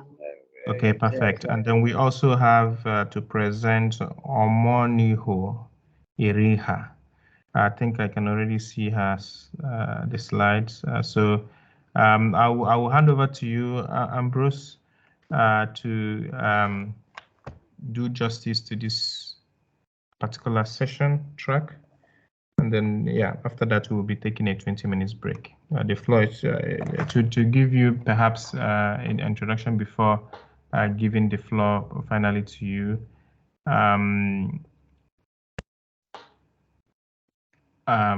Professor Ambrose Kiprop is a former DVC Administration Planning and Strategy and former Dean, School of Sciences and Aerospace Studies at Moi University in Eldoret, Kenya. Thank you so much also for being here. Okay, the floor is yours to introduce the presenter and for you to start. Thank you. Okay, thank you so much for ably presenting me to the audience and the rest of the participants. It's my pleasure to be in this meeting and also to moderate. And without much ado, kindly allow me to introduce our presenter for this session. And you will forgive me for the pronunciation of the names if it doesn't come out as it should come out in our native languages. So our presenter is Omoniko Erika, who is going to present to us this very important session, and is going to present on financing the energy transition in sub-Saharan Africa. So he will make his presentation in 20 minutes, and then thereafter we will move to the panel session where all of us will participate actively. So without much ado, kindly allow me to request our presenter to present. Okay, just Good morning. Yeah, before you start, please, those of us that are not presenting, could you just put off our video so that we can help others with low connectivity, so that it will be easier for them. Just the presenter alone should put on her video. Every other person, kindly put off your video for now until when we'll be having the panel session. Thank you very much. Omonigo Eriga, you have the floor now. Thank you. Good morning. Good morning. I'm very happy to be here. Good morning. Paper is titled Financing the Energy Transition in Sub-Saharan Africa. So just as a background, Sub-Saharan Africa has contributed less than 4% to climate change globally. However, most of the most vulnerable countries in terms of climate change are located in Sub-Saharan Africa. In addition to this, more than 600 million people in Sub-Saharan Africa have no access to electricity. Even in spite of this, Sub-Saharan Africa has received less than 2% of the annual global spend on renewable energy projects from 2000 till date. The reason for this research and the aim is to highlight the challenges with investments in renewable energy projects in Sub-Saharan Africa and propose policy and financial solutions to addressing these challenges. Energy transition needs in Africa. For my review of energy transition plans in selected African countries, the energy transition needs in Africa is quite huge. Nigeria, for instance, requires up to $1.9 trillion to achieve net zero carbon emissions by 2060. Ghana requires about 550 billion United States dollars to achieve net zero carbon emissions in 2060. South Africa, under its Just Energy Transition Investment Plan, also has stated that it requires 98.7 billion United States dollars to achieve its climate commitments. This is just between 2023 to 2027. So you can see from this just analysis of these few countries that the climate investment needs, financing needs is very huge. So what are the challenges to investing in clean energy in sub-Saharan Africa? From my review, I gathered that a big problem is the high cost of capital. This is attributable to the political risks in countries within sub-Saharan Africa. Poor microeconomic conditions. We have very poor fiscal conditions, and this affects the lending rates. We have foreign currency risk.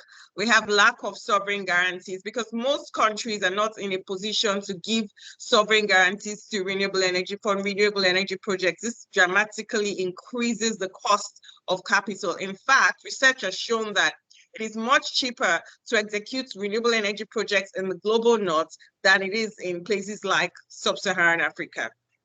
Obviously, investors would want to go to where they would get higher returns with minimal risks.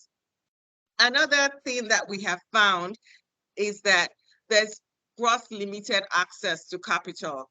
There's not enough early stage financing in forms of venture capital for renewable energy companies to scale in sub-Saharan Africa. There's also insufficient liquidity in local capital markets.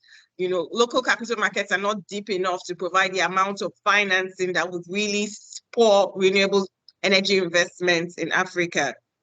There's also lack of legal and regulatory certainty.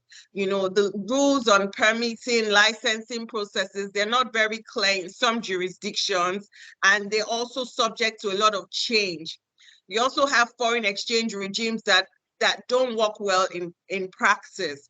For instance, although some investors have certificates of capital importation in Nigeria, it's still a lot of investors have had to face a lot of challenges with repatriation of foreign currency from their investments in Nigeria because of issues with the foreign exchange situation in the country.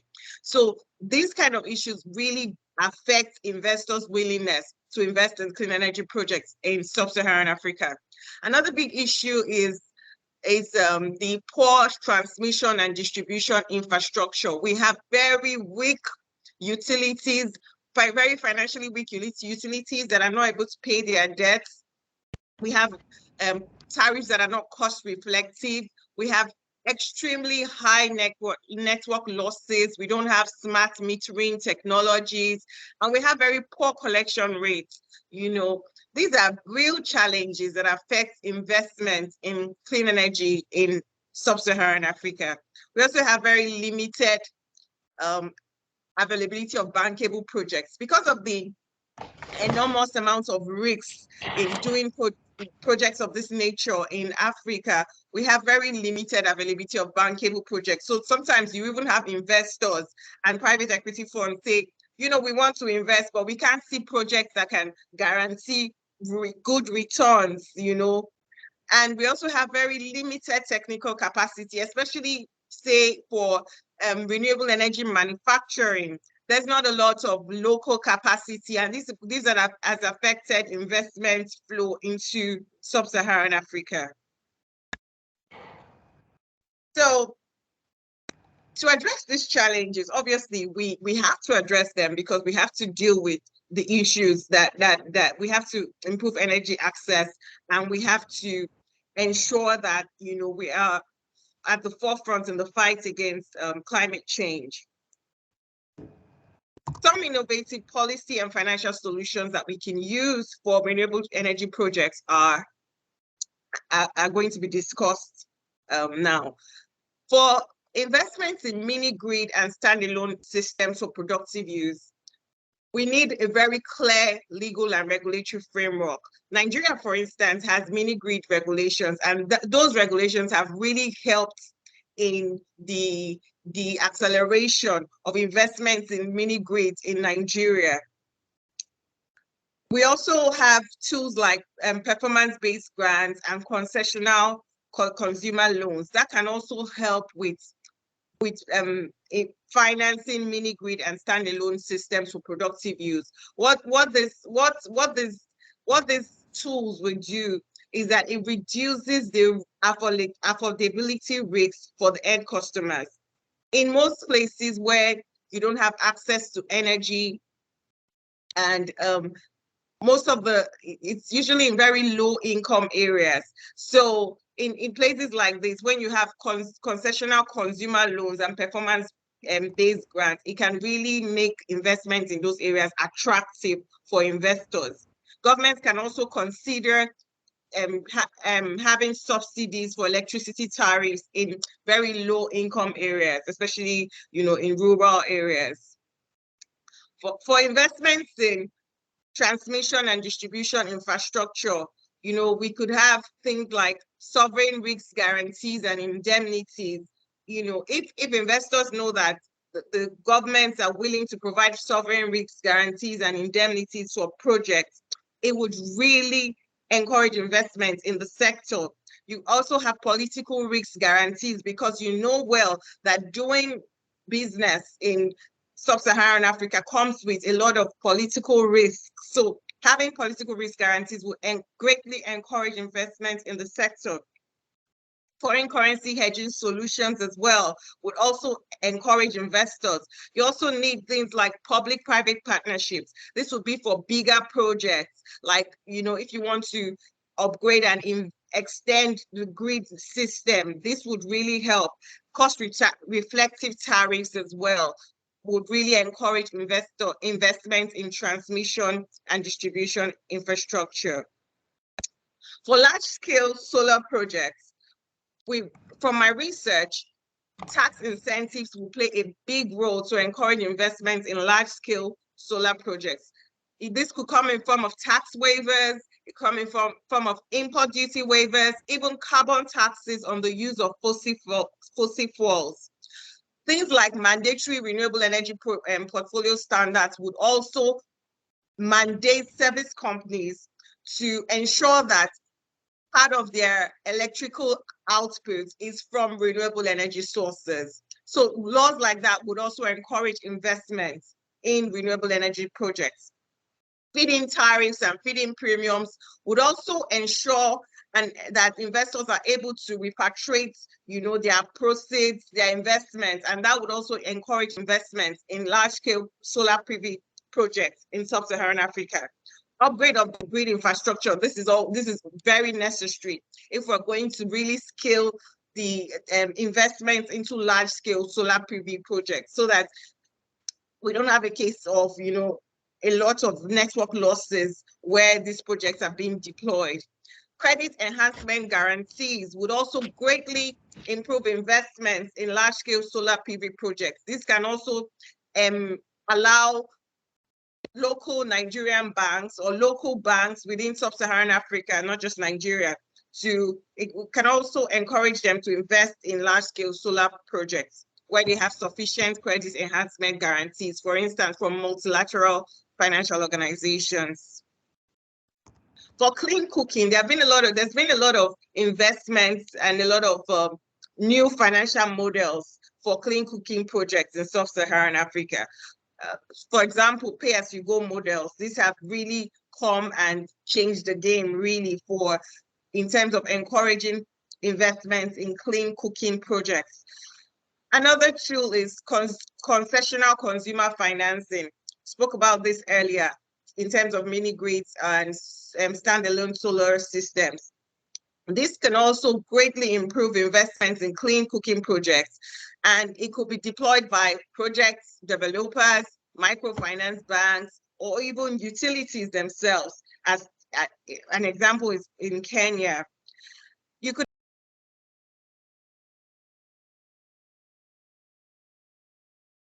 Amoniga, you are muted.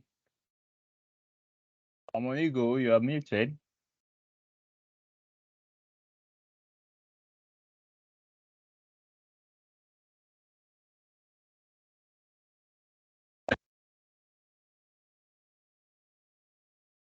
I'm sorry, have I been muted since, or I just got muted? Yeah, you just got muted. I think you are done with this slide. It's the next Okay, slide that you're sorry. on. Okay, Yeah. thank you. You can turn on your video too if that's okay by you. Oh, of course. Okay.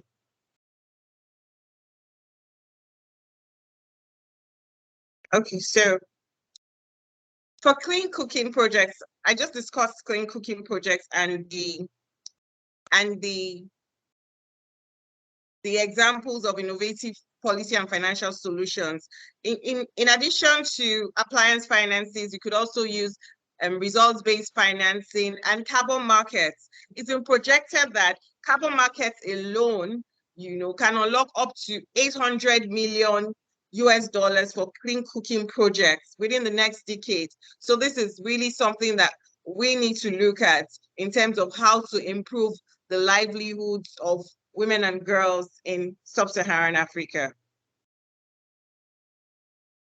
In terms of industry, especially, in terms of manufacturing industry, to encourage investments and in clean energy projects, one of the ways that government can do this is by tax incentives, through carbon taxes as well, and designing emission trading schemes. This would also encourage companies to invest in clean energy projects and even reduce their carbon emissions. Also, removal of fossil fuels would encourage companies to, look at other renewable energy sources. Another way that governments can try to reduce fossil fuel emissions is by having sector-specific national carbon budgets for industries. We could also have public procurement reforms where governments would say we would prioritize giving contracts to companies that have that focus on reducing their carbon emissions. And we could also have mandatory climate disclosures. All this would encourage investments in renewable energy projects in sub-Saharan Africa. Finally, some innovative financial instruments and models that we can use in this to encourage investments in renewable energy in sub-Saharan Africa are grants, venture equity financing, blended finance. Blended finance is really where you have different financial tools or instruments being packaged together in order to reduce the risks for investors. So you could have grants, loans, guarantees, and they're all blended together in a financial solution to reduce investor risks and increase investor appetite. We also have public-private partnerships, which I have discussed earlier, green bonds, credit guarantees and insurances, political risk guarantees. We also have emissions reduction linked bonds. These are a new type of bonds where the bond proceeds will be tied to the reduction in emissions in respect of the projects. And then sustainability linked bonds as well. Carbon markets is also a very good source of financing for clean energy projects, and results-based financing as well. In summary, this study aims to highlight the challenges and investments in clean energy projects in sub-Saharan Africa and propose solutions to promote clean energy investments. The results show that there are several barriers to investing in clean energy projects in sub-Saharan Africa. Based on the identified challenges, I have tried to propose several policy and financial solutions that can help to improve investments in clean energy projects in sub-Saharan Africa. The study, in summary, helps to us to better understand what are the challenges facing clean energy investments in sub-Saharan Africa, and how can we solve this using innovative policy design and financial instruments and models to scale clean energy investments in Africa. Thank you.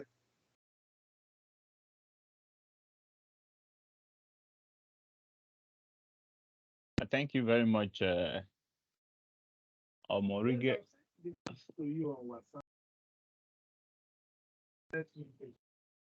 Yes, am I being heard? Yes, I can hear you.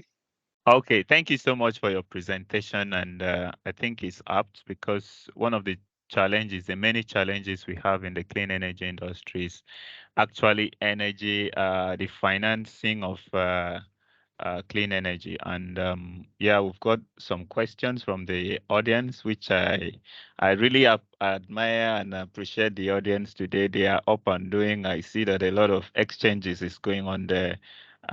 Even when I love what is going on there, and I thank everyone that is participating. So we'll just go straight into the panel session. If you can stop sharing your screen so that we can. Yes, thank you very much. Dr. Musoye, if you can put on your video, and Professor Kiprop, if you can put on your video, thank you very much. We do have questions from the audience. So Dr. Musoye, how do you want us to proceed? Do we take the questions first, or you have your reactions before the questions? Please, the floor is yours. Oh, good afternoon from first take questions so that we can take note of the issues. Then when we start now delving into the panel discussion, we can in a position to raise all the things at the same time. So I think the questions would come first, then continue. Thank you very much. Okay, thank you very much. I see Jusu. Can you unmute and ask your question, please? So for those of us that are not currently speaking, I'll request or plead that you put off your video for now. So Jusu, you have the floor. Okay. Good afternoon, Madam Presenter. What a eloquent presentation. Also, thank you for your analysis on the Western Sahara energy transition and also relationship with environment. When you touch on two areas or three areas which actually I need some clarifications, how your data was, how did you get your data, the 4% of the renewable injection, penetration into the system. And also you said about 600 million population in Western Sahara, Africa, are lack of electricity, lack access to electricity or energy.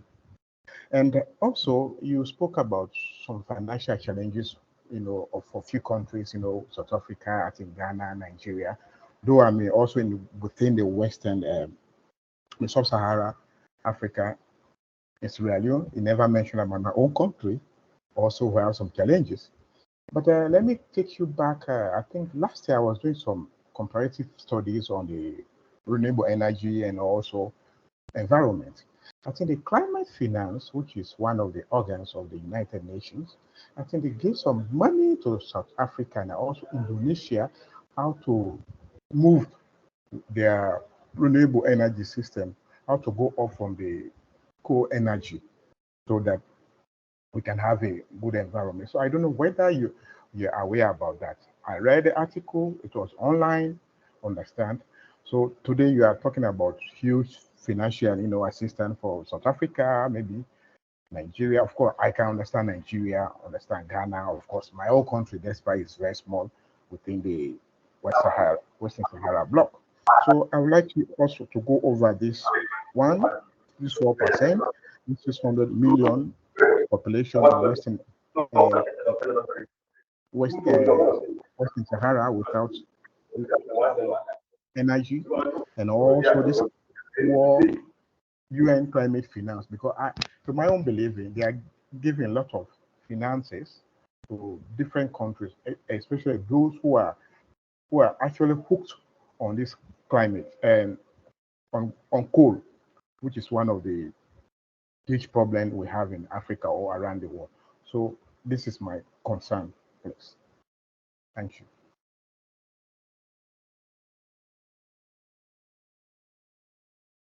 Thank you, Joseph, for your question and comment. I don't know if The presenter, do you have a response for him? Okay, so most of the data that I got was from research. I looked at reports that have been published by the International Energy Agency and the International Renewable Energy Agency as well. So those were the reports. That's where I got the data in respect of the 4% and the 600 million people who have no access to electricity. Well, I hear you that a lot of investments have been made into, in terms of climate and finance, but the reality is that it's not enough. And the data shows that investment in clean energy projects has been lagging behind in sub-Saharan Africa, especially. And so this paper is just a call for action. What can we do differently to ensure that we get the finance that we need for these projects? Okay. Thank you very much for your response. Yes, definitely. What is written on paper may not be what has been released to these countries, but you are the researcher, and from your research, these are the findings you've got, and now we'll rely on them until there is an alternative data to maybe build on that. So thank you very much for your response. We also have Sam Moria. If you can unmute and turn on your video. And we plead with all the panelists to please put on their videos just for because we are broadcasting this live on YouTube and LinkedIn so that every other person can see you. Just the panelists alone. Every other person, you can feel free to put off your video to help others with their bandwidth. So, Mr. Sam, your question, please. Yes, thank you to the presenter. There is one area you made mention of, the clean cooking and the method of subsidizing the technology. First of all, I want to know which technology in the clean cooking space is being used in Nigeria, and also for the RBF you made mention of, which area the RBF is focusing. Is it the demand side subsidy or the supply side subsidy?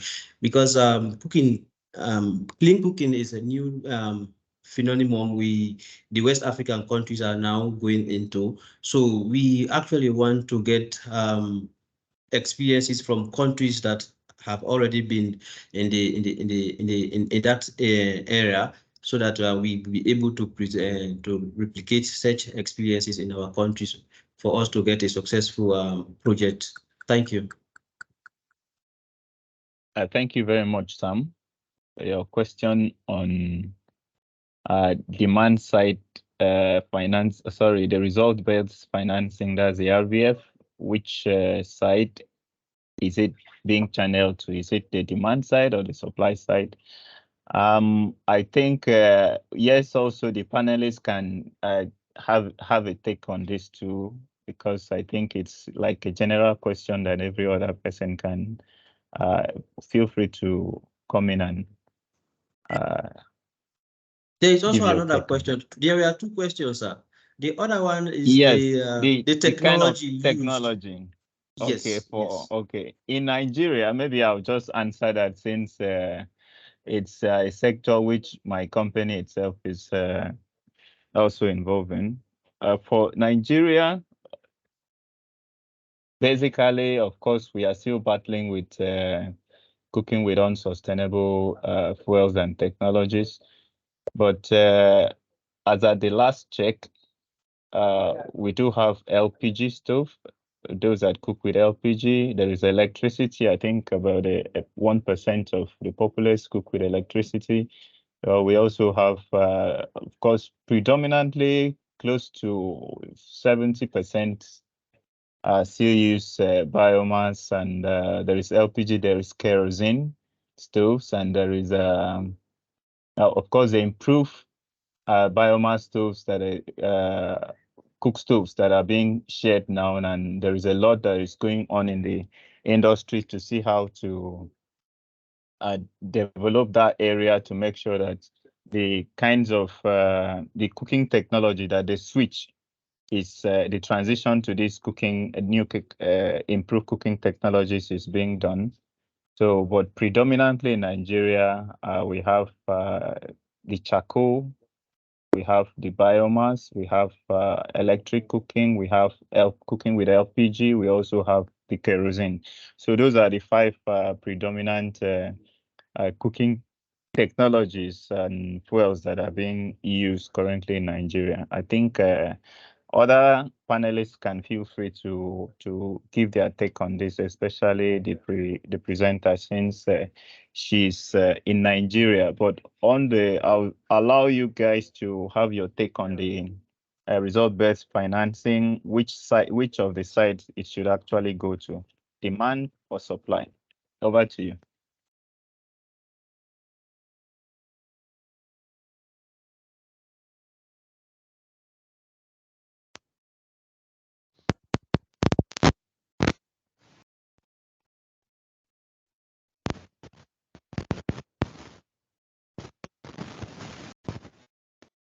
Sorry, I think Engineer Musonye is speaking, but he's a bit muted.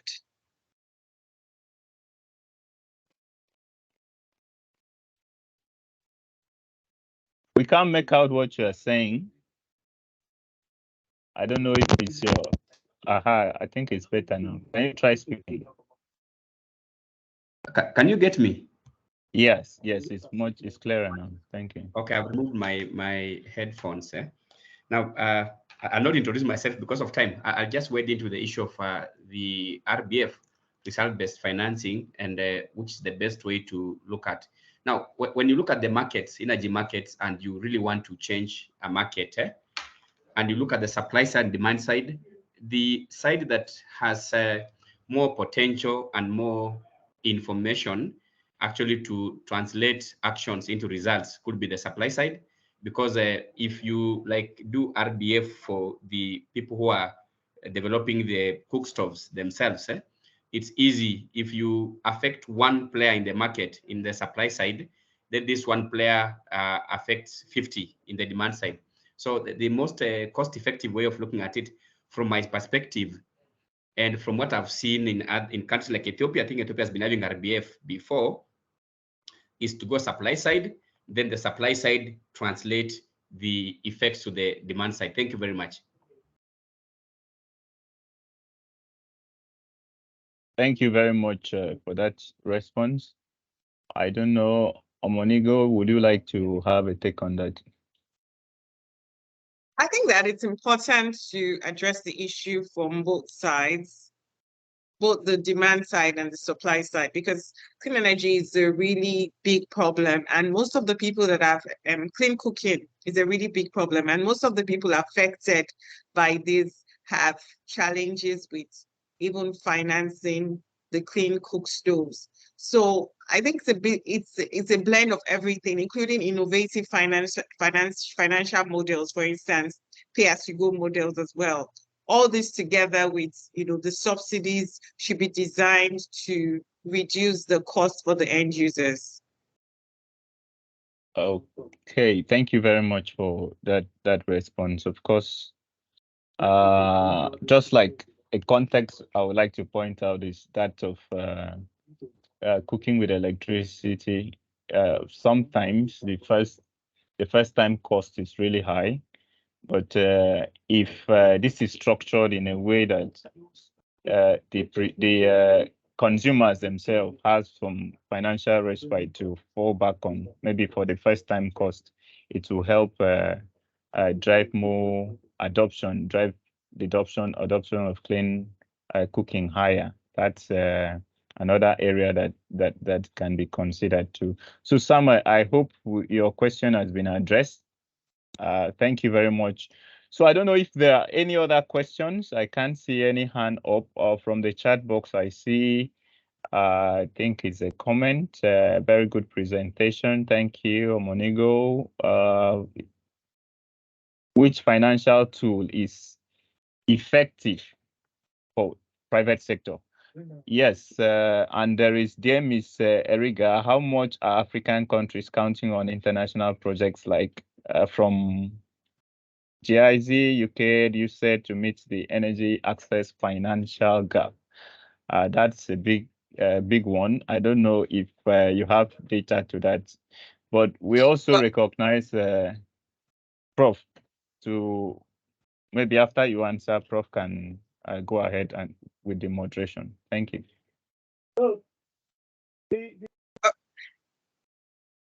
Okay, in my view,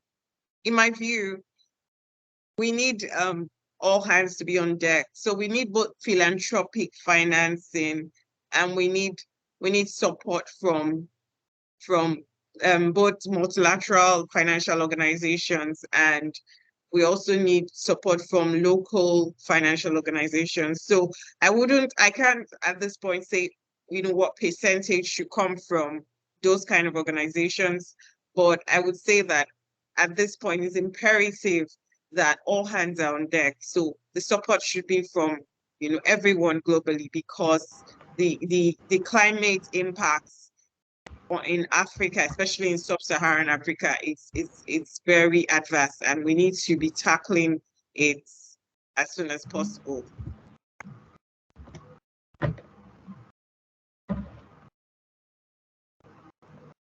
Professor Kiprop, you have the floor. Yeah, thanks so much for stepping in, and really thanks all Erica for really responding to all these questions, and of course all of us for contributing. I just kind of, Erica, you are answering what I just wanted to pose was like, what can we do? Because most of the universities, especially public universities, are having serious challenges in terms of finances.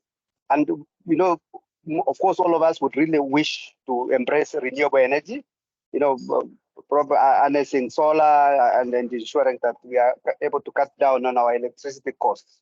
However, what is really keeping us off from this is the costs that are involved. And how best can we, mobilize or engage government so that our governments are able to support or even guarantee financing to invest in renewable energy? Because by public institutions utilizing renewable energy will be able to, other than cutting down on costs, but also serves to convince the public in terms of really going green. So I don't know, how best can all of us, drive that kind of agenda. I welcome people to share on this, and I'm happy that the Trovero Energy is sponsoring this event, and probably they can also be a better place to assist chipping on that kind of question. Yeah. Welcome, members. Okay. Yes, I see Clinton. Yeah, Clinton. Yes. Please, when you want to speak, kindly turn on your video if the way you are is convenient, and also once again ask all our panelists to please turn on their video. Thank you. Okay, am I audible enough? Yes. Okay, so I want to speaker on Nico for the wonderful presentation. So I just wanted to also ask that there is a trend also within sub-Saharan Africa where we see lack of accountability within various stakeholders in terms of putting in finance to proper use. So I want to also ask, like, is there like a kind of recommendation in terms of accountability? And also, when we're talking about financing renewable energy projects, there is this very huge importance in transfer of technology. So how do we really see that we can, liaise with the right countries, build partners that will actually transfer this technology and not just financing it, because it's just beyond financing. So about transfer of technology. So this is just what I want to ask.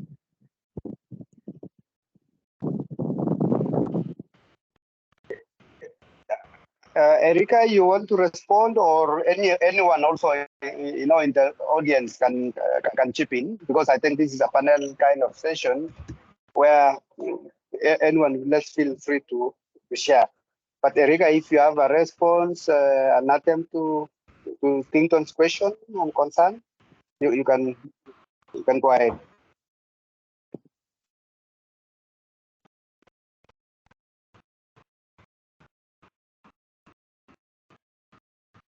I see Dr. Engineer Musonya. It's like you want to you want to assist us in that. No, actually, I didn't get the question right. Or would you please refresh, because it's been the network has been a bit hazy? Then I can respond. Actually, I heard about accountability, but that's the only thing I had actually.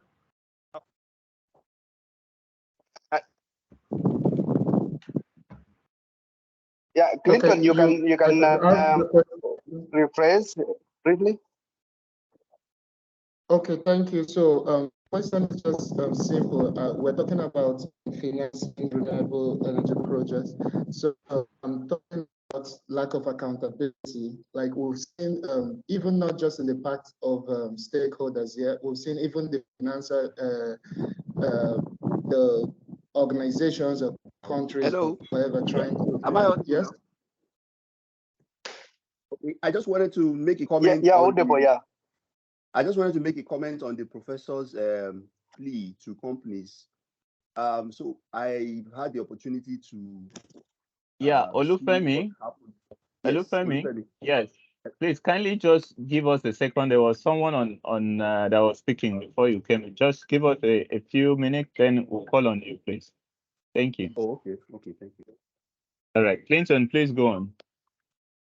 Okay, yeah, so like I was saying, we've seen a lot of trends in figures, coming from different left, right, and centers, and this money sometimes don't really, we don't really trace it in terms of, are we actually getting these funds liquidated? Are we getting it through different means of support, to be able to transition? So my question is, how can we recommend transparency within sub-Saharan Africa, knowing that we have an issue of corruption, which we cannot really deny? This is a huge trend that has been really taking the work that is supposed to be done backwards. And also, I'm talking about transfer of technology. Africa really don't have technology enough. We have the skill sets, we have the human resources, but in terms of the technology, how can we, be able to layer through the right partners, countries, stakeholders, financiers, and all that, to be able to see that we actually make progress in this. So this is just my question.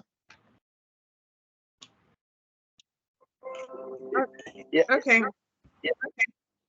Yeah, go ahead, Erika. Okay, so if I can just answer the question in relation to accountability and corruption. You've raised a very valid point, but I believe that it just depends on the structure of the financing solution. So if the solutions are structured in ways that the funding gets closer to the private sector without, a lot of moving through hierarchies of governments, that can also significantly reduce the corruption risk. And I'm not saying that governments are corrupt. No, that's not what I'm saying. I'm just saying that it limits, how much the money, limits the transition of the money. It just goes straight to where it's needed. And, that would definitely limit corruption. And it would also help in terms of evaluating and managing transparency and monitoring. I think that would be a big solution for that. I also believe that, we should be forward looking, that, African countries are overcoming corruption, and we have good governance systems, and That should be our approach rather than, rather than being worried about corruption. Yes. Thank you. Yeah, and I think it's our responsibility as Africans to ensure that integrity is part of us. That we are trusted by people who are funding us. Again, the funding institution will always come with stringent, measures or conditions that must be complied to, because no one will give money just for free without ensuring that the impact eventually is felt. Again, I don't know. I don't want to disagree much, but I would say that Africa has also skills. We also, in a way, transferring skills, knowledge and skills. And there is the PASET, which is being funded by the African governments, which is ensuring that they are supporting, the partnership in applied sciences, engineering, and technology, ensuring that the skills and knowledge is being passed from, one to another, and probably we need to enhance this. And I'm happy to report that the various governments are really supporting this. It's a kit that is managed by the World Bank, and a number of countries have, given money. I think Olufemi wants to say something, and then after Olufemi, we go to Juzu or Yusu. Olufemi, please. Thank you. Thank you very much. I've enjoyed the last 2 days. The last 2 days has been amazing. I just wanted to add something. I wanted to keep something in with regard to financing. So what I found out in the parts of the world where we have really suffered from what we call corruption is that most times when you say government, then we shut down our other options. But I've seen that there are several options. Like in recent times, we will notice that a lot of people have gone outside of Nigeria to raise money, even without government involvement. You can raise so much money out there. So I realized that the major problem most times is access to information. Those who have access to this information don't make it available. And those who, like for instance, I've been a part of this now. How did I even get to know about this? It was just through one, someone did a broadcast and I saw it and I liked what they were talking about, energy. And that's how I'm here. And I know there are so many people like me who would love to be here, but because they don't have access to this information. So access to information is very, very critical if we must address this issue. The other thing is, a lot of us work in silos. Someone is doing this there, someone is doing this there. It's just candles. We can't really make a burning bush that way to create the kind of impact that changes Africa. I looked at a video of Indonesia and I saw how they laid solar panels on top of water because they don't have the kind of flat land we have in Africa. They have hills in Indonesia and they are making use of water to generate so much electricity. I was in Israel too, the same thing, on the rooftop of the farmlands. They turn it into energy generation and sell to government. So what I'm asking myself is, we have so much resources here. We have sun, we have rooftops, we have all those things that other people are turning into serious sources of funds, sources of energy and all of that. It's just the access to that information and then collaborating, working together. I believe with Tovero doing this, Uniport joining in, that is academic and that is business.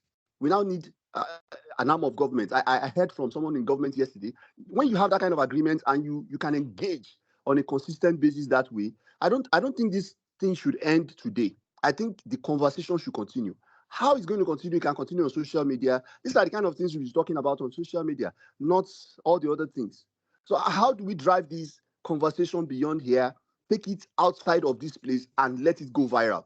That's for me, would be the success of such kind of high power information loaded deliberations. Thank you very much. Oh, thank you so much, Olufemi. You have really come in strongly to give us hope and to say that we need to continue the dialogue even beyond this conference. I want to believe that the conference organizers will share maybe the contacts among all of us. And then Olufemi kindly share also these opportunities that are existing outside so that we will also try and, this continent is ours. We must make an impact. Thank you so much. Then do I say Ngobe? Yusuf or Yusuf, please go ahead.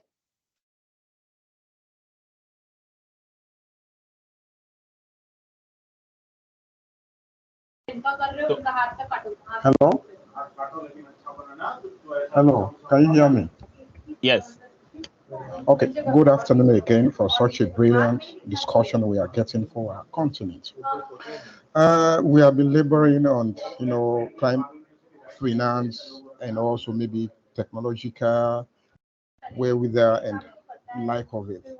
I think Africa, we've got it all. We've got the resources, we've got the enabling environment and manpower, even money, understand? But the problem is we need to get our act together. Let me take you back to Ethiopia. Some of us, I think, some of you here, we are aware about their Great Renaissance Dam, the Millennium Dam they are constructing, 6,500 megawatts. I was there 2016. What happened? They met the World Bank, IMF for loan. They said, no, we're not going to give you money for that. What they do, each person that is working in Ethiopia, either inside or outside, as long as you are sending money to your country, you are going to contribute no matter how little it is. They are doing such mighty construction of 6,500 megawatts project. And of course, you and I know that energy projects is very expensive. For hydro, 1 megawatt is about $1 to $2 million, I think. And we can do it. But the reason here is we have been looking too much to the West or some Asia countries to give us the money when we have all these resources in place.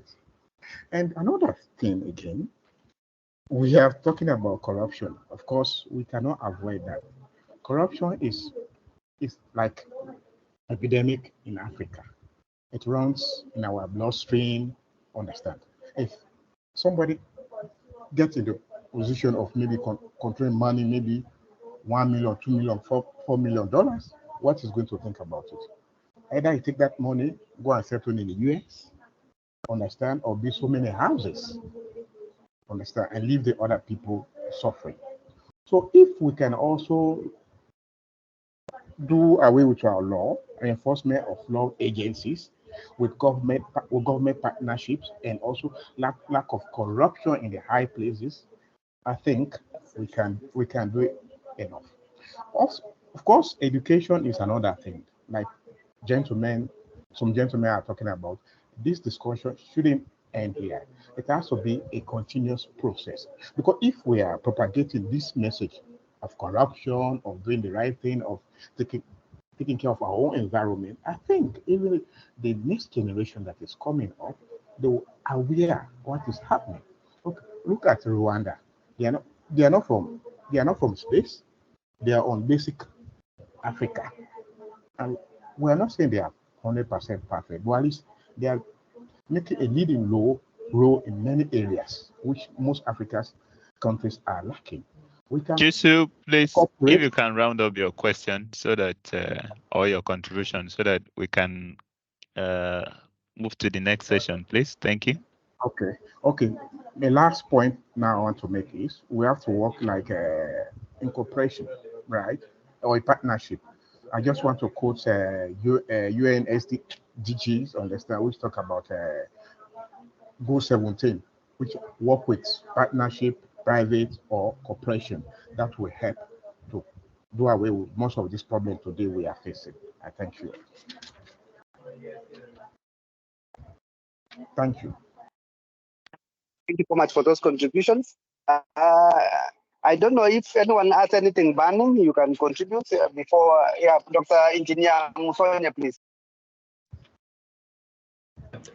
Thank you, Professor. I just had maybe a few things to mention that will take 2 minutes or 1 minute. The first thing is, most of the times when you talk about financing strategies or challenges, the thing is, and Yusu rightly asked or questioned the numbers. We fall short of the numbers. I'm talking this because I work for government actually, and I am also in the academia. So we talk of positive analysis. what we need to do, even before maybe we look for money or doing anything, we need to have specific numbers on the desired market outcomes. If we say we want to transition, we must say we want to transition 50% of these people by this year, and we need this much money so that we can have policy goals. Then we have the market outcomes.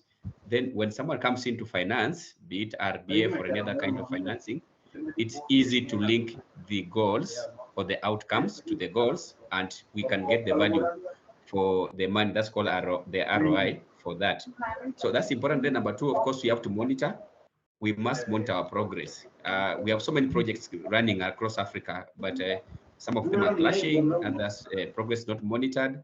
Then some of them, if you look at the financial aspect is mostly on doing studies, holding conferences and everything. So you put a very small bit to the actual work. And that's what we need to change actually, most of the times, especially if you want the partners to assist us. We need to tell them that we can hold only one meeting and spend 10% of the finance on meetings, then the 90% on getting the real goals. I'll have talked quite a lot, but I think that's what I can do for now because of time. Thank you very much, Professor.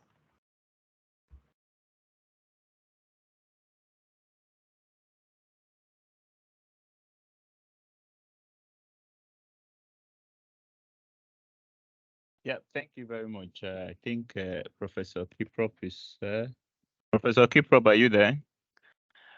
So while we are waiting for him. Okay. Okay. Okay. I just wanted to read the comments we also have on the chat box, if that's okay. Yes.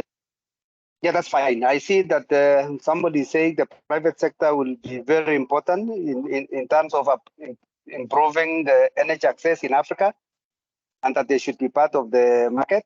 Again, that the public sector must let them get this part of the market. So I think we should embrace whoever is going to offer a solution to join us in this energy financing. Any other, that you feel really, of course, all what you have said is important, but if you feel like you need to share it now before I return the session to the. Thank you. Ahmed also dropped a comment. He said the boss of economy and finance is trust and credibility. So unless building trust by laws, regulations, transparency, and other values, no money or investor comes. Invisible side of iceberg of finance, funds, and credit is trust.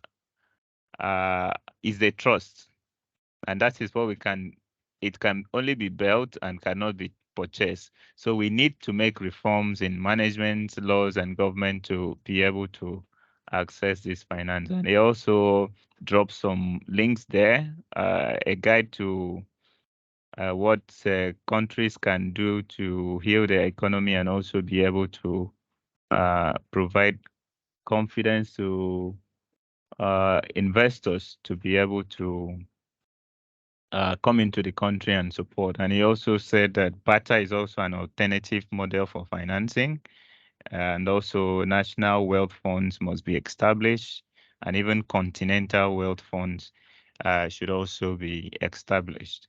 So thank you very much, Ahmed, for those insights and comments that you've given us there. And he also added that crowdfunding for entrepreneurs is also a potential ways of providing funding. And I also like what was that Jusu said, that the government looked at their economy and people in their country, both in diaspora and in country, that you can actually fund this, and they came together through possibly crowdfunding to provide some of the finance that is needed to carry out projects in their country.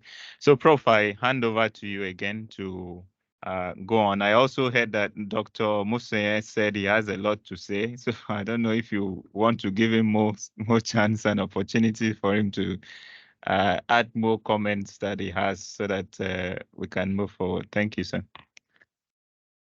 Yeah, thank you so much for that great assistance. So, Dr. Engineer Sonia, please, we allow you just these few minutes before we wind up. Thank you so much.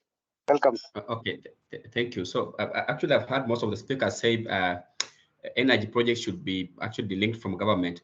What we think about is decentralization, where you say, you know, traditionally energy markets have been a government function most of the times. So we need to decentralize to give the private sector some leeway in doing these things. But then there is a problem to it. If you really want good financing, the government must back you up, because they are, we say they are the ones who are risk-free most of the times. So even if it's a private sector and they want really to get some good financing, the financier will always want to get the backing of the government. They have to be given the guarantees to do that. So you can't, these projects cannot work in disparate ways. The government and the private sector have to work together, because private sector will want land. If the government determines that that project is good for the economy, they will grant you land. You might want a way leave when you're doing your projects. It's only the government that can come in and convince people to give you a way leave to do that. So they work hand in hand. I talk this from experience, someone who has worked in private sector and in government at the same time. So they are required, but we need to expunge, of course, corruption from both ends. You know, the government is corrupt with the private sector. They work together. We need to expunge that. Then local banking sector has not really had a lot of interest in energy transition. Even here in Kenya, actually, most of the financiers are these concession loans we get from other countries, mostly from Europe. So it's something that we need to come in, and now this takes the effort of everyone, because the currency that the banks use is trust. If the bank has no trust in a certain market, they will not go there. So we need to build trust in the banking industry, local banking industry, to ensure that the players in the banking industry have interest and they have trust, they have the confidence in the energy transition projects, that they can finance the projects and they can get a payback into that. And we can still do that actually using ESCOs, energy service companies, where a bank finances the energy service company. The energy service company works on a result-based project. Then the bank gets back their money in terms of saving. So those are the other things, Professor, I wanted to mention before we end the session. Thank you very much for giving me this second time to finish my thoughts. Yeah, thanks so much, Dr. Engineer, because in a way you have really captured the real theme of the session. So the government role is very important, while we welcome the private sector, who will also assist us a lot. And then we both private and public sector to work together to, of course, academia, we are in between there. So members, I think we are done with our session. I want to thank everyone for the active participation. Thanks also our presenter, Erika, for the good job, well done.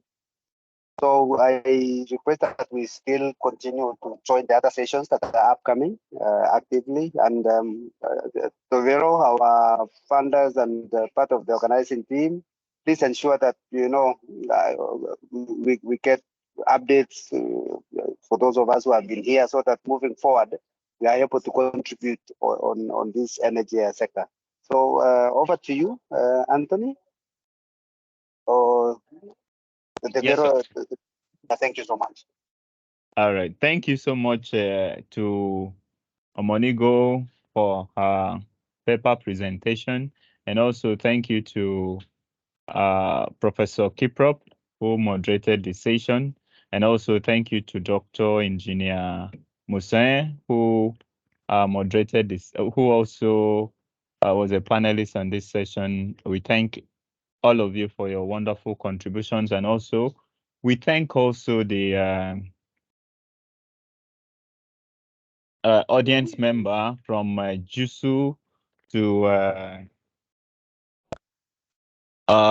Adewumi, if I got that right, and Sam, everyone who made contribution to the session, and also to our audience member.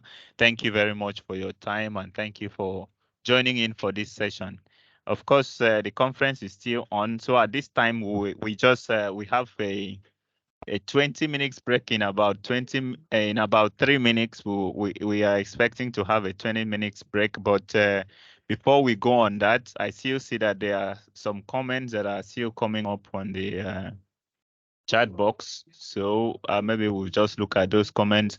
So while we are waiting for Professor, yes, I see that there are some people are dropping in their LinkedIn message handles so that you can follow them. So please do well to follow them and network, because networking is a critical part of this conference. So kindly drop your LinkedIn channel or maybe your contact details so that if anyone is interested in getting to meet you and maybe take the discussions further, like our panelists did rightly say that we are supposed to, it shouldn't end here.